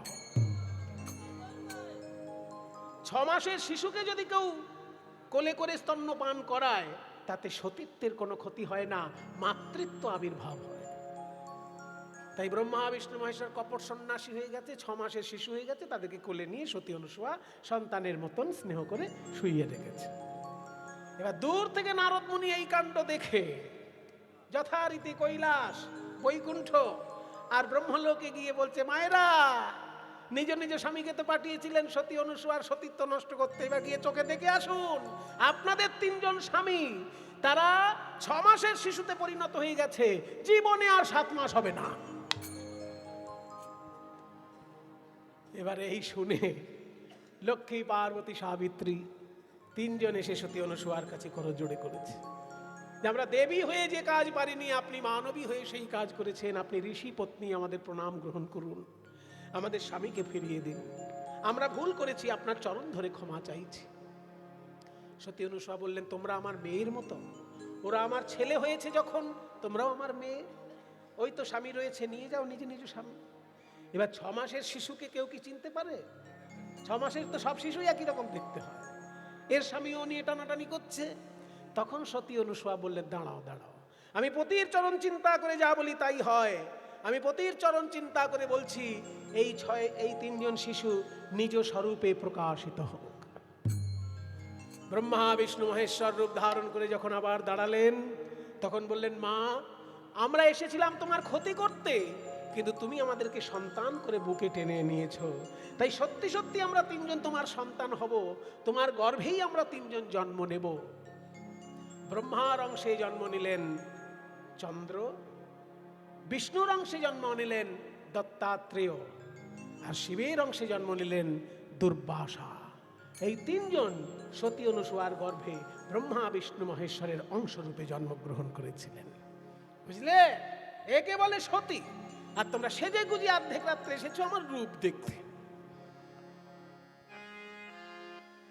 যে গোপীগণ নরম মনের, তারা কৃষ্ণের এই অসম্মানজনক কথা শুনে মাথা নিচু করে পায়ের বুড়ো আঙুলের নখ দিয়ে মাটি খুঁড়ছে। মাটি খোঁড়া নয়, যেন পৃথিবীকে বলছে, ওগো ধরিত্রী তুমি আরেকবার দ্বিধা হও। সীতা দেবীকে যেমন তুমি বুকে টেনে নিয়েছিলে, পাতাল প্রবেশ হয়েছিল, আমরাও আজকে পাতাল প্রবেশ করতে চাই, কৃষ্ণের কথা আমাদের ভালো লাগছে না। পদকর্তা বলছেন, ওই ছানা বাচনা कहल जब कान ব্রজ তরুণী গণ সজল নয়ান। বিহাগ রাগ, তাল ছোট তিয়ট। ওই ছানা বাচন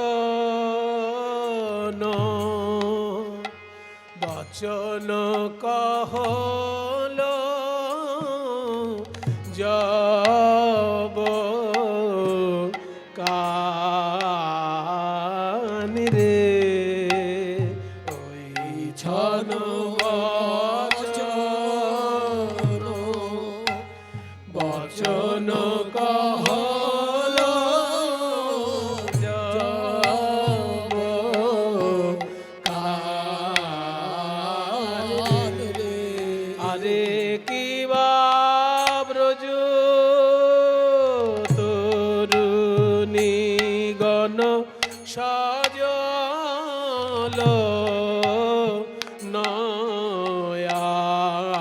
নয়ান রে। আরে কি বা ব্রজ তারা নয়ন ধারায় ভেসে গেল। কি বা ব্রজ নয়ন ধারায় ভেসে ভেসে গেল রে। শ্যামনগরের কথা শুনে নয়ন ধারায় ভেসে গেল রে।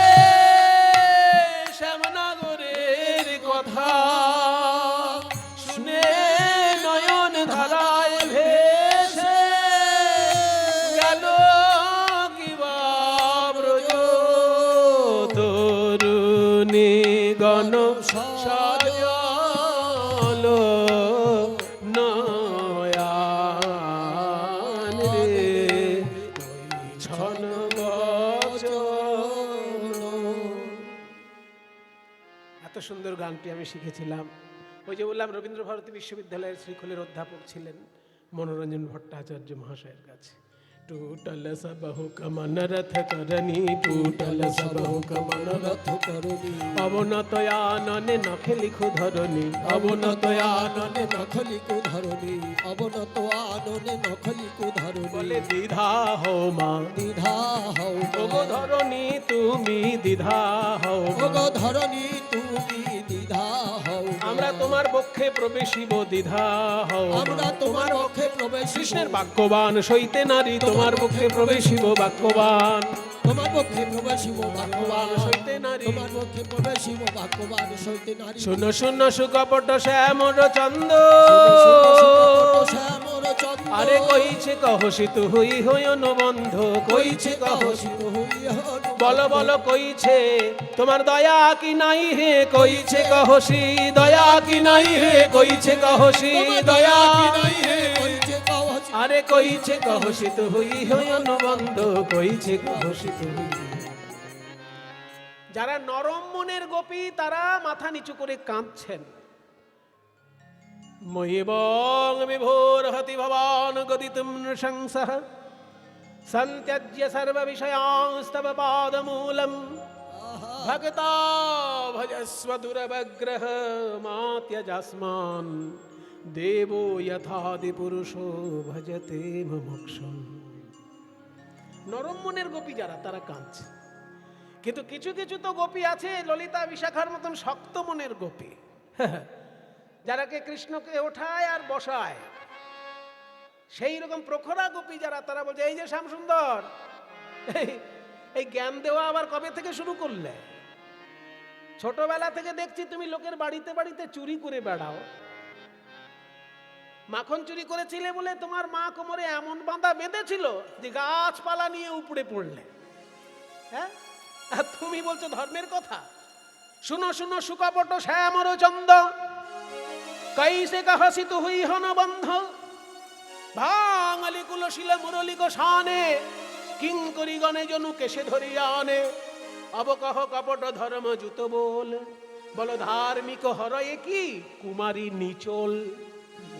বস্ত্র হরণ লীলা কেন ঘটিয়েছিলে এত ধার্মিক যখন তুমি? এবার আসল আমাদের মনের কথা শোনো। তো হে শপিত জীব, জীব মানে প্রাণ। মায়েরা দেখবেন অনেক পুরনো পুরনো মন্দিরে লেখা থাকে রাধা গোবিন্দ জিউ, আছে কি না? এই জিউ মানেটা কি কোনোদিন জানার চেষ্টা করেছেন? ওসব থাকে, অত জেনে কি হবে, এর নাম করলেই হলো না, জানতে হয়। ভগবান শ্রীকৃষ্ণ গীতায় বলছেন নহি জ্ঞানেন সদৃশং পবিত্রমিহ বিদ্যতে, জ্ঞানের মতন পবিত্র জিনিস বিশ্বব্রহ্মাণ্ডে কিচ্ছু নাই। সেজন্য সবসময় জানার চেষ্টা করবেন। কৃষ্ণের ইচ্ছা যে সবাই সবকিছু জানার চেষ্টা করুক। এখানে জিউ মানে হচ্ছে প্রাণ, আত্মা। জিউ জীব থেকে, বর্গের জয় দীর্ঘী ব, জীব, জীব মানে প্রাণ। সেই বটা হিন্দিতে ও উচ্চারণ হয়, সেই ওটার উটা রয়ে গেছে, অটা বাদ গেছে। জিউ, জিউ মানে প্রাণ, তাই জিউ মানে প্রাণ। রাধা গোবিন্দ জিউ মানে রাধা গোবিন্দ আমার প্রাণ স্বরূপ, আমার প্রাণ হলেন রাধা গোবিন্দ। এটা বুঝে কত ভালো লাগছে না? এবার যেখানেই আপনারা লেখা দেখবেন রাধা গোবিন্দ জিউ, অমনি আপনার মনে আনন্দ লাগবে যে রাধা বিনোদ জিউ মানে রাধা বিনোদ হচ্ছেন আমার প্রাণ স্বরূপ। তাই তো হে শপিত জিউ, এখানে জিউ মানে প্রাণ। তো হে শপিত জিউ তুহার রস পাব, তু আপদ ছড়িয়াব কো কহা যাব। এত কহত ব্রজ যৌবত মেল, सुनि नंदन नंदन हर्षित भेल। कवि प्रसाद तहि करत विलास, आनंदे निरखत गोविंद दास। कांचन मोनि मणि गण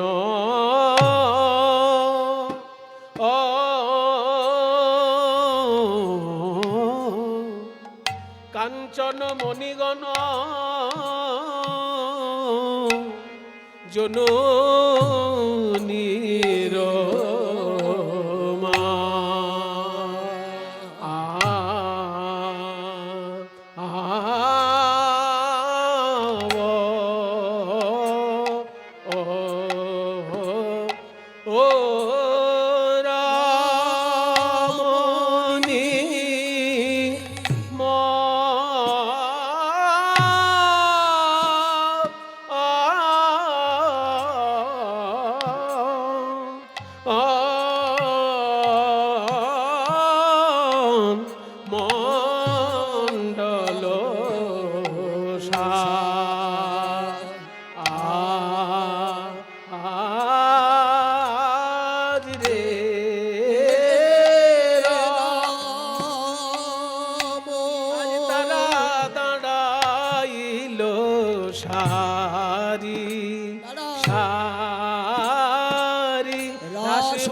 উলুধ্বনি লালো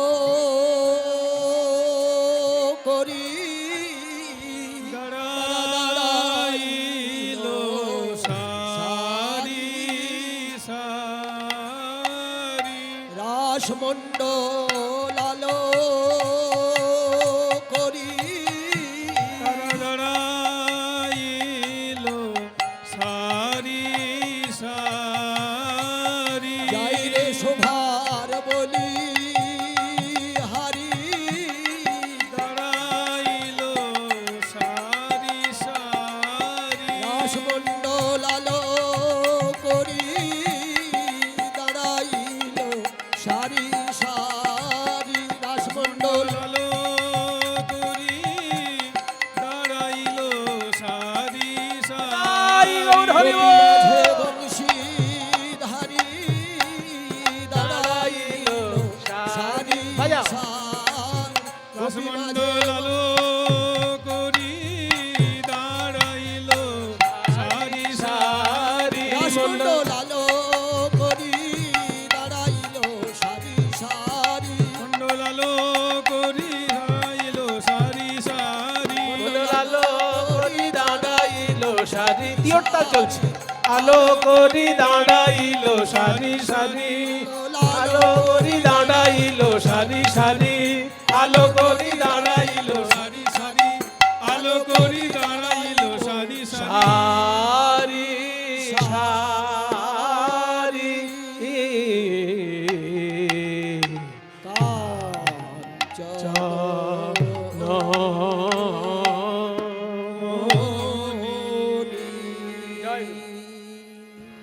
মাঝ হিমা মহামর কত সমমা ছোট দাস খুশি তাই মাঝো মাঝো হি আরে মাঝো হি মাঝো মাঝো হি মাঝো মহামর কত সাজো শ্যামরু নটবর রাজ রে আহামরি রে শ্যাম কত ভঙ্গি করে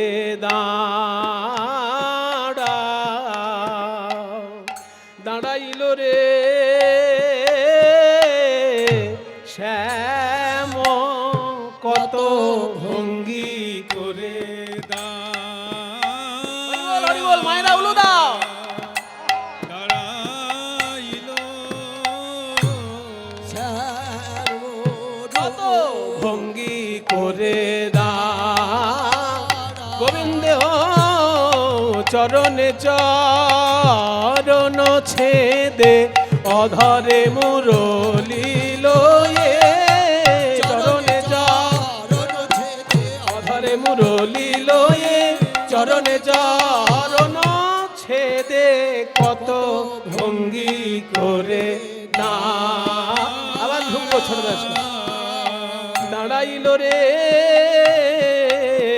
শ্যামরু নটবর রাজ রে ধন্য ধন্য ধন্য ধনী ধনী মানে ধন্য ধন্য ধনী ধনী অপরূপ রাস বিহার ধনী ধনী অপরূপ রাস বিহার ধনি ধনি অপরূপ রাস বিহার ধনি ধনি অপরূপ রাস বিহার ধনি অপরূপ রাস বিহার ধনি ধনি অপরূপ রাস বিহার ধনি ধনি অপরূপ রাস বিষয়ে চঞ্চল জলধর ধীর বিজুরি বিষয়ে চঞ্চল জলধর কি সুন্দর সাহিত্য দেখুন ধীর বিজুরি মানে বিদ্যুৎ স্থির হয়ে গেছে কোন গোপী স্থির হয়ে দাঁড়িয়ে আছেন এত তার রূপ দেখে মনে হচ্ছে বিদ্যুৎ স্থির হয়ে দাঁড়িয়ে আছে আর কৃষ্ণ চারিপাশে বাঁশি বাজিয়ে ঘুরছেন দেখে মনে হচ্ছে মেঘ যেন ঘুরছে বিদ্যুতের চারিপাশে মেঘ আজকে চঞ্চল অন্যান্য দিনে কি হয়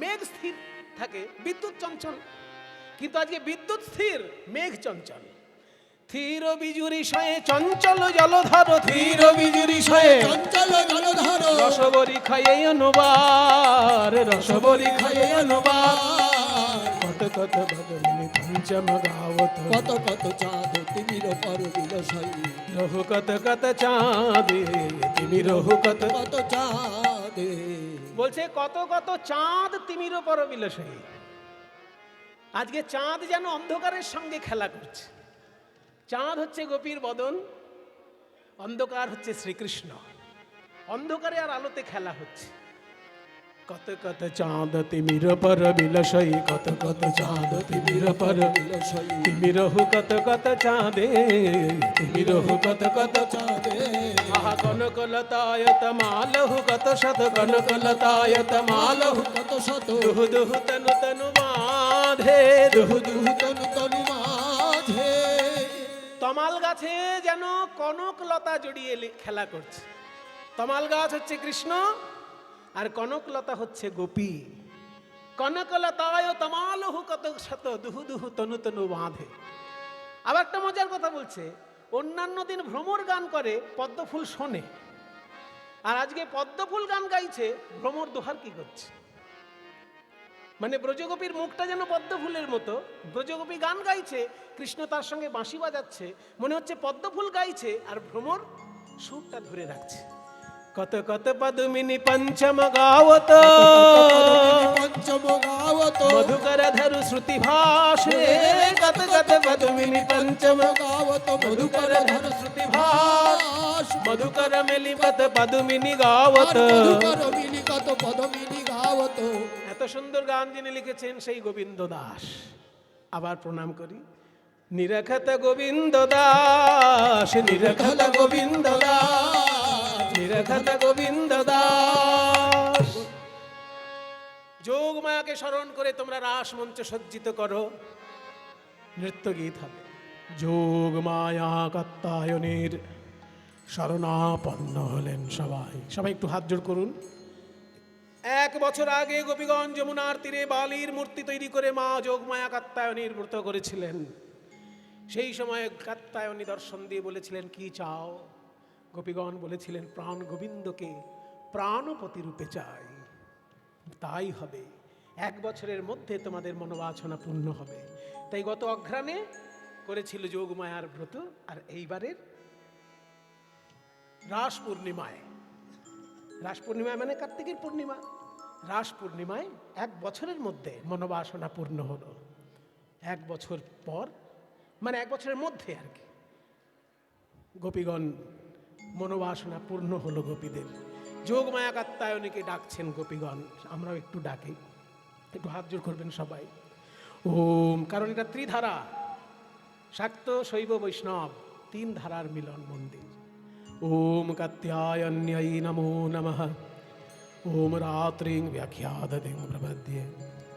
ত্বং স্বাহা ত্বং স্বধা ত্বং হেব ষডকারস্বরাত্মিকা सुधा त्वमक्षरे नित्ये त्रिधा मात्रात्मिका स्थिता अर्धमात्रा स्थिता नित्या यानोचार्या विशेषतः त्वमेव सा त्वं सावित्री त्वं देवी जननी परा त्वयैव धार्यते सर्वं त्वयैतत्सृज्यते जगत् त्वयैतत्पाल्यते देवी त्वमत्सन्त्ये च सर्वदा विसृष्टौ सृष्टिरूपा त्वं स्थितिरूपा च पालने तथा संहृतिरूपान्ते जगतोऽस्य जगन्मये महाविद्या महामाया महामेधा महास्मृतिः महामोहा च भवति महादेवी महाशूली प्रकृतिस्त्वं हि सर्वस्य गुणत्रयविभाविनी कालरात्रिर्महारात्रिर्मोहरात्रिश्च त्वं श्री त्वमीश्वरी त्वं ह्रीस्त्वं बुद्धिर्बोधलक्षणा लज्जा पुष्टिस्तथा तुष्टिस्त्वं शान्तिः क्षान्तिरेव च खड्गिनी शूलिनी घोरा गदिनी चक्रिणी तथा शङ्खिने चापिने बाण भूषुण्डी परिघायुधा सौम्या सौम्यतरा शेष सौम्यभ्यस्त्वति सुन्दरी परापराणां परमा त्वमेव परमेश्वरी परानंग परमा तमेव परमेश्वरी परापरानंग परमा तमेव परमेश्वरी परापरानंग परमा तमेव परमेश्वरी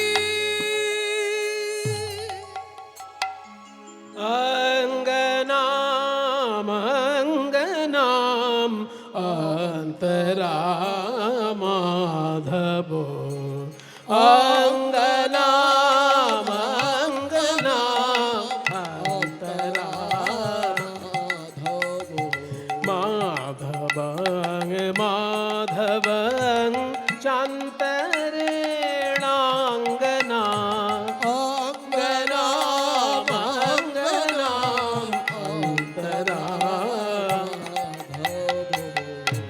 এইটি বর্ণনা কে করেছেন জানেন?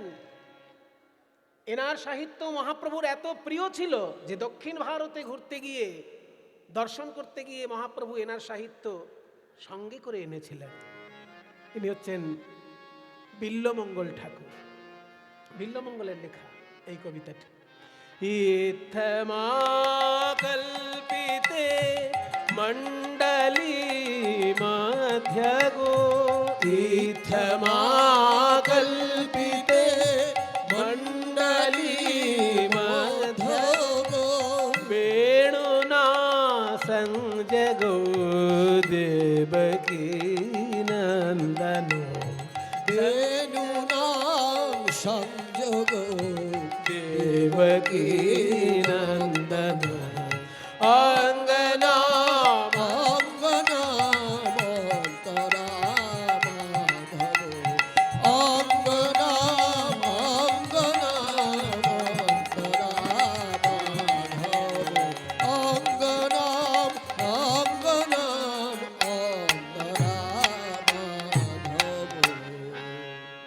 নাগর টেড়ে টেড়ে রয়ে রাই বয়ান নাগর তেরে তেরে হরে রাই বয়া রয়ে রাই বয়ান হরে রাই বয়া নাগর টেড়ে টেড়ে রয়ে রাই বয়ান নাগর তেরে তেরে হরে রাই বয়া নাগর তেরে তেরে হরে রাই বয়া শত কোটি গোপী লইয়া যশোদানন্দন নাগর শত তেরে কোটি গোপী লইয়া যশোদানন্দন রাস ক্রীড়া বৃন্দাবনে কইল আরম্ভন নাগর টেড়ে হরে রাই বয়া নাগর তেড়ে তেড়ে হরে রাই বয়া হস্তক বন্ধনে গোপী করিয়া মণ্ডলী হস্তক বন্ধনে গোপী করিয়া মণ্ডলী হস্তক বন্ধনে গোপী চলিলা মণ্ডলী হস্তক বন্ধনে গোপী করিয়া মণ্ডলী হস্তক বন্ধনে গোপী চলিলা মণ্ডলী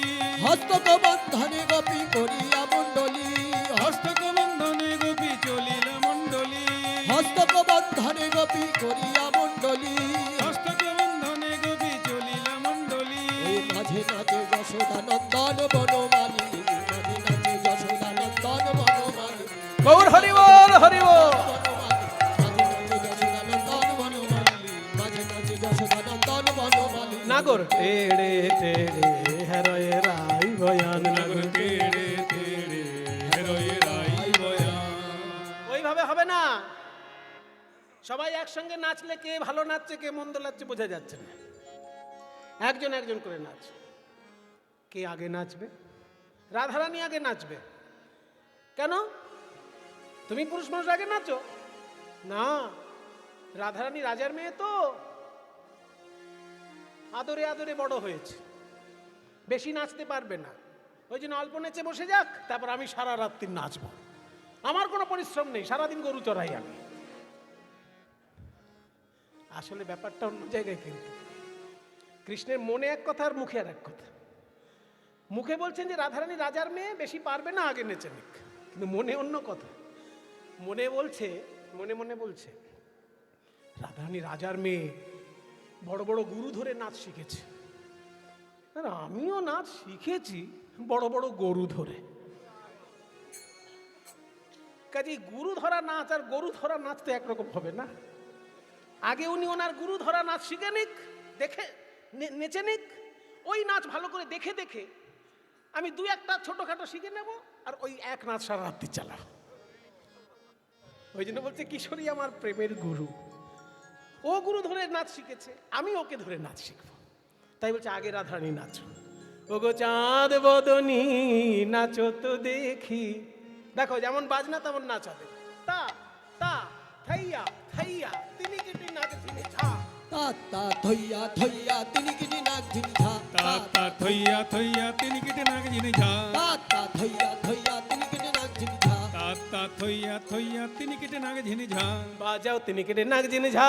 বাজাও তিনি কিনি নাক ঝিনঝা বাজাও তিনি কেটে নাক ঝিনে ঝা। বাজাও তিনি কিনি নাক ঝিনঝা বাজাও তিনি কিনি নাক ঝিনে তিনি কেটে নাক ঝিনে, তিনি কেটে নাক ঝিনে ঝা। বাজাও তিনি কিনি নাক ঝিনে তিনি কিনি নাক ঝিনে তিনি কিনি নাক ঝিনঝা বাজাও ও তিনি কিনি নাক ঝিনে তিনি কিনি নাক ঝিনঝা বাজাও ও তাতা বাজাও থই তাতা মধুর মৃদঙ্গ গৌর হরিব। বাজাও থই তাতা মধুর মৃদঙ্গ বাজাও তাতা ওগো চাঁদ বদনী নাচো তো দেখি। তা তা থাইয়া থাইয়া তিনি কিনি নাক ঝিনঝা না হবে ভূষণের ধ্বনি, না নড়িবে চির। তোমার না হবে ভূষণের ধ্বনি না নড়িবে চির। তোমার না হবে ভূষণের ধ্বনি, না নড়িবে চির। তোমার না হবে ভূষণের ধ্বনি না নড়িবে চির। চির মানে ওড়না। তোমার গয়নাগাটির আওয়াজ হবে না, না হবে ভূষণের ধ্বনি, না নড়িবে চির। ওড়নাও যেন না নড়ে। আবার তাড়াতাড়ি নাচবে কিন্তু নুপুর যেন না বাজে। দ্রুত গতি চরণে না বাজিবে মঞ্জির। তোমার দ্রুত গতি চরণে না বাজিবে মঞ্জির। তোমার দ্রুত গতি চরণে না বাজিবে মঞ্জির দ্রুত গতি না না নড়বে না হে দ্রুত গতি। না নড়বে না হে দ্রুত গতি না নড়বে না নাচতে হবে তা তা থইয়া থইয়া।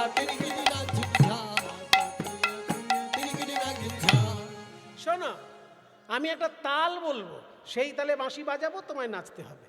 বিষম সংকট তালে বাজাইব বাঁশি, বাজাবো বিষম, বিষম সংকট তালে বাজাইব বাঁশি, বিষম সংকট তালে বাজাইব বাঁশি। আরে বিষম সংকট তালে বাজাইব বাঁশি, বিষম সংকট তালে বাজাইব বাঁশি। আবার ধনুরঙ্ক মাঝে নাচো বুঝিব প্রেয়সী, আবার ধনুরঙ্ক মাঝে নাচ বুঝিব প্রেয়সী, তোমায় নাচতে হবে। বলে বাবা, এই রাখাল আবার তাল শিখলো কবে? হ্যাঁ ঠিক আছে, যা বলছে আমি তেমনই নাচবো, কিন্তু কি দেবে, কি দেব? এ নাচে তো জিততেই পারবে না। আগে শোনো, হারিলে কাড়িয়া লব বেসর কাচুলি, তোমার হারিলে কাড়িয়া লব বেসর কাচুলি। তোমার সম্মান স্বরূপ নাকের ওই যে বেসর, ওই বেসরটা কেড়ে নেব। আর যদি জিতে যাও, আমার সর্বস্ব ধন এই বাঁশি তোমায় দিয়ে দেব। জিনিলে তোমার দেব মোহন মুরলি, আর চিনিলে তোমারে দিব মোহন মুরলি, চিনিলে তোমারে দিব মোহন মুরলি, চিনিলে তোমারে দিব মোহন মুরলি। তোমায় নাচতে হবে তা তা থইয়া থইয়া তিলকিরি নাচে যা। থইয়া থইয়া তিলকিরে নাক ঝেনে যা। বলছে বাঁশি আমাকে পেতেই হবে, ওইটাই আমার যত জ্বালাতনের কারণ। কি ওই জ্বালাতনের কারণ, যাতনার কারণ ওই বাঁশি আমাকে পেতেই হবে। তাই যেমন বলেন শ্যামনগর তেমনি নাচেন রাই, যেমন বলেন হরি বল।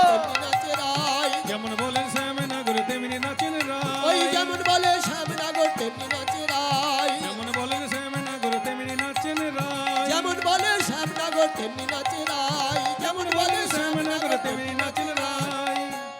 যেমন বলছে তেমন নাচে, যে তালে বলছে সেই তালে নাচছে। কৃষ্ণ দেখলেন ও বাঁশি গেল, মুরলি লুকায়ে শ্যাম চারি পানে চায়, মুরলি লুকায়ে শ্যাম চারি পানে চায়, মুরলি লুকায়ে শ্যাম চারি পানে চায়, মুরলি লুকায় বুঝি বাঁশিটি গেল, মুরলি লুকায়ে শ্যাম চারি পানে চায়। বাঁশিটি গেল তা তা থইয়া থইয়া। তিলকিরি নাচে যা।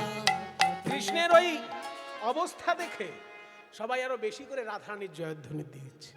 বলো রাধা রানী কি, রাধা রানী কি, রাধা রানী কি। মায়েরা, আমি যখন বলবো রাধা রানী কি, আপনারা উলুধ্বনি দেবেন, আর বাবারা জয় বলবেন। দেখি কোনটা জোরে হয়। বলো রাধা রানী কি।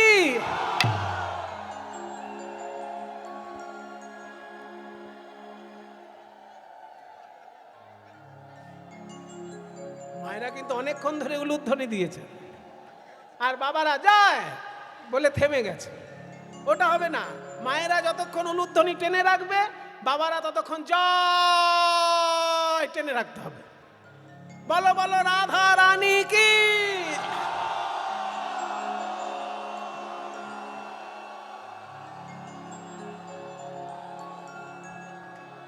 সবাই বলে রায়ের জয়, নাগর হারিলে, সবাই বলে রায়ের জয়, নাগর হারিলে, দুঃখিনী কহে গোপী মণ্ডলী হাসালে, দুঃখিনী কহে ওহে ও হারুয়া, দুঃখিনী কহে ওরে ও হারুয়া, দাঁড়াও দাঁড়াও দাঁড়াও। এবার শ্যাম তোমাকে নাচতে হবে। দৃগ দাজে না খেটা থো গ্রগ্র নাগ জেন যাও, দৃগ দাজে না খেটা থো গ্রগ্র নাগ জেন যাও, দৃগ দাজে। একটা জিনিস খেয়াল করুন, সবাই কিন্তু একরকম সুরে গিয়ে দেয় সব গান, তা নয়। রাধার নাচের সুর হবে চড়ার দিকে, কারণ নারীর নৃত্য, তাকে বলে লাস্য। আর শ্রীকৃষ্ণের গানের সুর হবে গুরুগম্ভীর, কারণ পুরুষের নাচকে বলে তাণ্ডব। গুরুগম্ভীর নাচ যেমন হবে, গুরুগম্ভীর সুরও হবে। ওই জন্য এই সুরটা প্রাচীন সুর। বরাহনগর পাটবাড়ি আশ্রমে বাবাজিরা এই সুরে গানটা করে। ধিগে দাঝে না খেটা থো গ্রগ্র নাগ ঝেনে ঝা, ধিগে দাঝে না খেটা থো গ্রগ্র নাগ ঝেনে ঝা, বাজে থো গ্রগ্র নাগ ঝেনে ঝা, বাজে থো গ্রগ্র নাগ ঝেনে ঝা, বাজে থো গ্রগ্র নাগ ঝেনে ঝা, বাজে থো গ্রগ্র নাগ ঝেনে ঝা, বাজে থো গ্রগ্র নাগ ঝেনে থো গ্রগ্র নাগ ঝেনে নাগ ঝেনে নাগ ঝেনে তা, বাজে থো গ্রগ্র নাগ ঝেনে থো গ্রগ্র নাগ ঝেনে নাগ ঝেনে নাগ ঝেনে ঝা, ধিগে দাঝে না খেটা থো গ্রগ্র নাগ ঝেনে ঝা, ধিগে দাঝে না খেটা থো গ্রগ্র নাগ ঝেনে ঝা। না না নড়িবে গণ্ড মুন্ড নূপুরের কড়াই, আর না নড়িবে গণ্ড মুন্ড নূপুরের করা। তোমার নূপুর নড়বে না, নূপুরের কড়াই গুলো নড়বে না, গণ্ড মুন্ড নড়বে না, আর এই বনমালা এও নড়বে না। না নড়িবে বনমালা বুঝিব বড়াই, তোমার না নড়িবে বনমালা বুঝিব বড়াই, না নড়িবে না না নড়বে না হে, না নড়িবে না না নড়বে না হে, না নড়িবে বনমালা বুঝিব বড়াই, তোমাকে নাচতে হবে ধিগে দাঝে না খেটা থো গ্রগ্র নাগ ঝেনে ঝা। বাবারে এত শর্ত, হ্যাঁ কিছুই নড়বে না তোমার। বলে তারপর, তারপর আবার কি তাল বলবো? তুমি যেমন কঠিন তাল বলেছিলে, আমরাও একটা কঠিন তাল বার করেছি। আমাদের তালের নাম হচ্ছে উদ্ভট্ট তাল। হ্যাঁ, উদ্ভট নয়, উদ্ভট্ট। বাবা, সে আবার কেমন?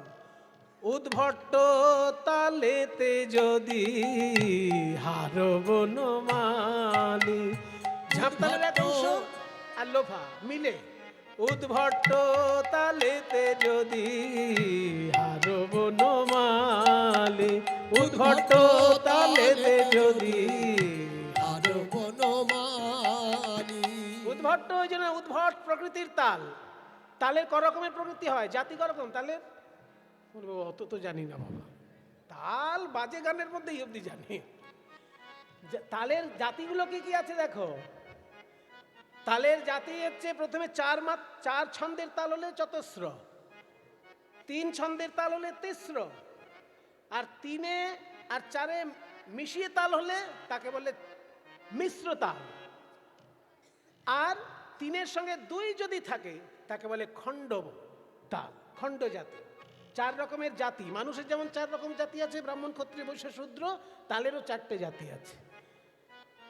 তাহলে খণ্ড জাতি অর্থাৎ 1 2 1 2 3 1 2 বা 1 2 1 2 3 1 2 1 2 3, মানে 2 হলো আর 3 হলো, 4-এর অর্ধেক আর 3, এটা মিশে মানে কেটে কাটাকাটি করে দুটো মেশানো হয়েছে, তো এই জন্য এর নাম খণ্ড জাতি।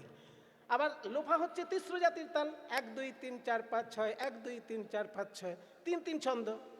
ওই জন্য খণ্ড জাতি আর তিস্র জাতির মিশ্র তাল, তাকে বলছে উদ্ভট্ট তাল। উদ্ভট্ট তালেতে যদি হারো বনমালী, উদ্ভট্ট তালেতে যদি আর বনমালী। উদ্ভট্ট তালেতে যদি হারো বনমালী, উদ্ভট্ট তালেতে যদি হারো বনমালী, তোমার চূড়া বাঁশি কেড়ে লব দেব কর তালি, তোমার চূড়া বাঁশি কেড়ে লব দেব কর তালি, তোমায় নাচতে হবে ধিগে দাঝে না খেটা থো গ্রগ্র নাগ ঝেনে ঝা, ধিগে দাঝে না খেটা থো গ্রগ্র নাগ ঝেনে ঝা। বলে বাবারে এত কঠিন ব্যাপার, কি সব খণ্ড মিশ্র তিস্র কি সব বললো। হ্যাঁ, এই গুণী সমাজ। রাধারানীর 25টা গুণের মধ্যে একটা গুণ হচ্ছে কি জানো? সঙ্গীত প্রসারাভিজ্ঞা। সঙ্গীতের সমস্ত ক্ষেত্রে তার সার্বভৌমত্ব রয়েছে, সুনিপুণ বিচরণ সঙ্গীতের সমস্ত ক্ষেত্র। আর সঙ্গীতের ক্ষেত্র কয়টি? 3টি। গীতং বাদ্যং তথা নৃত্যং ত্রয়ং সঙ্গীত উচ্যতে। গান, বাজনা এবং নাচ, এই 3টে মিলে সঙ্গীত বলা হয়, বুঝেছ? এই জন্য এই কঠিন তালে তোমায় নাচতে হবে। বলে বেশ, চেষ্টা করব। তারপর তারপর যদি জিন রাইকে দিব আমরা হব দাসী। যদি জিন রাইকে দিব আমরা হব দাসী। যদি জিততে পারো তাহলে রাধারানীকে আমরা দিয়ে দেব আর আমরা দাসী হয়ে থাকবো। আর না যদি পারো তাহলে কারাগারে নিক্ষেপ করব। নইলে কারাগারে থব দুঃখিনী শুনে হাসি, নইলে কারাগারে। হব দুঃখিনী শুনে হাসি। এখানে একটা দেখুন সাহিত্য রস। কারাগারে কারাগারে কারাগারে কারাগারে কার আগারে কার আগারে। একদিকে কারাগার মানে জেলখানা, কিন্তু অন্তর্নিহিত অর্থ কি বলছে? কার আগারে। আমাদের এই হৃদয় কারাগার ছাড়া আর কার আগারে রাখবো তোমায়? কারাগারে রাখবো চির জনমের মতো, কারাগারে রাখবো চির জনমের মতো। কারাগারে চির জনমের মতো কারাগারে রাখবো তোমায়। দুঃখিনী শুনে হাসি তোমায় নাচতে হবে, ধীরে দাঁড়ে না খেটা। আরে বা ধীরে দাঁড়ে না খেটা। আরে বা ধীরে দাঁড়ে না খেটা। তিনবার ঝা ঝা ঝা। বলে রাধা কৃষ্ণের আলাদা নৃত্য দেখলাম, এবার দুজন একসঙ্গে নাচ আমরা নয়ন ভরে দর্শন করি। রাধা শ্যাম নাচে রে, নাচে ধনু অঙ্ক পাতিয়া। রাধা উলুধ্বনি উলুধ্বনি। নাচে ধরু অঙ্ক পাতিয়া। রাধা শ্যাম নাচে রে, নাচে ধনু অঙ্ক পাতিয়া। মঞ্জির মুখ এ বড় কৌতুক, মঞ্জির মুখ এ বড় কৌতুক। কিনে কিনে কিনিয়া রাধা শ্যাম নাচে। নাচে ধরু অঙ্ক পাতিয়া। আহা রঙ্গভঙ্গি করি নাচে রাসবিহারী, রঙ্গভঙ্গি করি নাচে রাজবিহারী। রঙ্গভঙ্গি করি নাচে রাসবিহারী। রঙ্গভঙ্গি করি নাচে রাজবিহারী। গোবিন্দ দাস হেরি মাতিয়া রাধা শ্যাম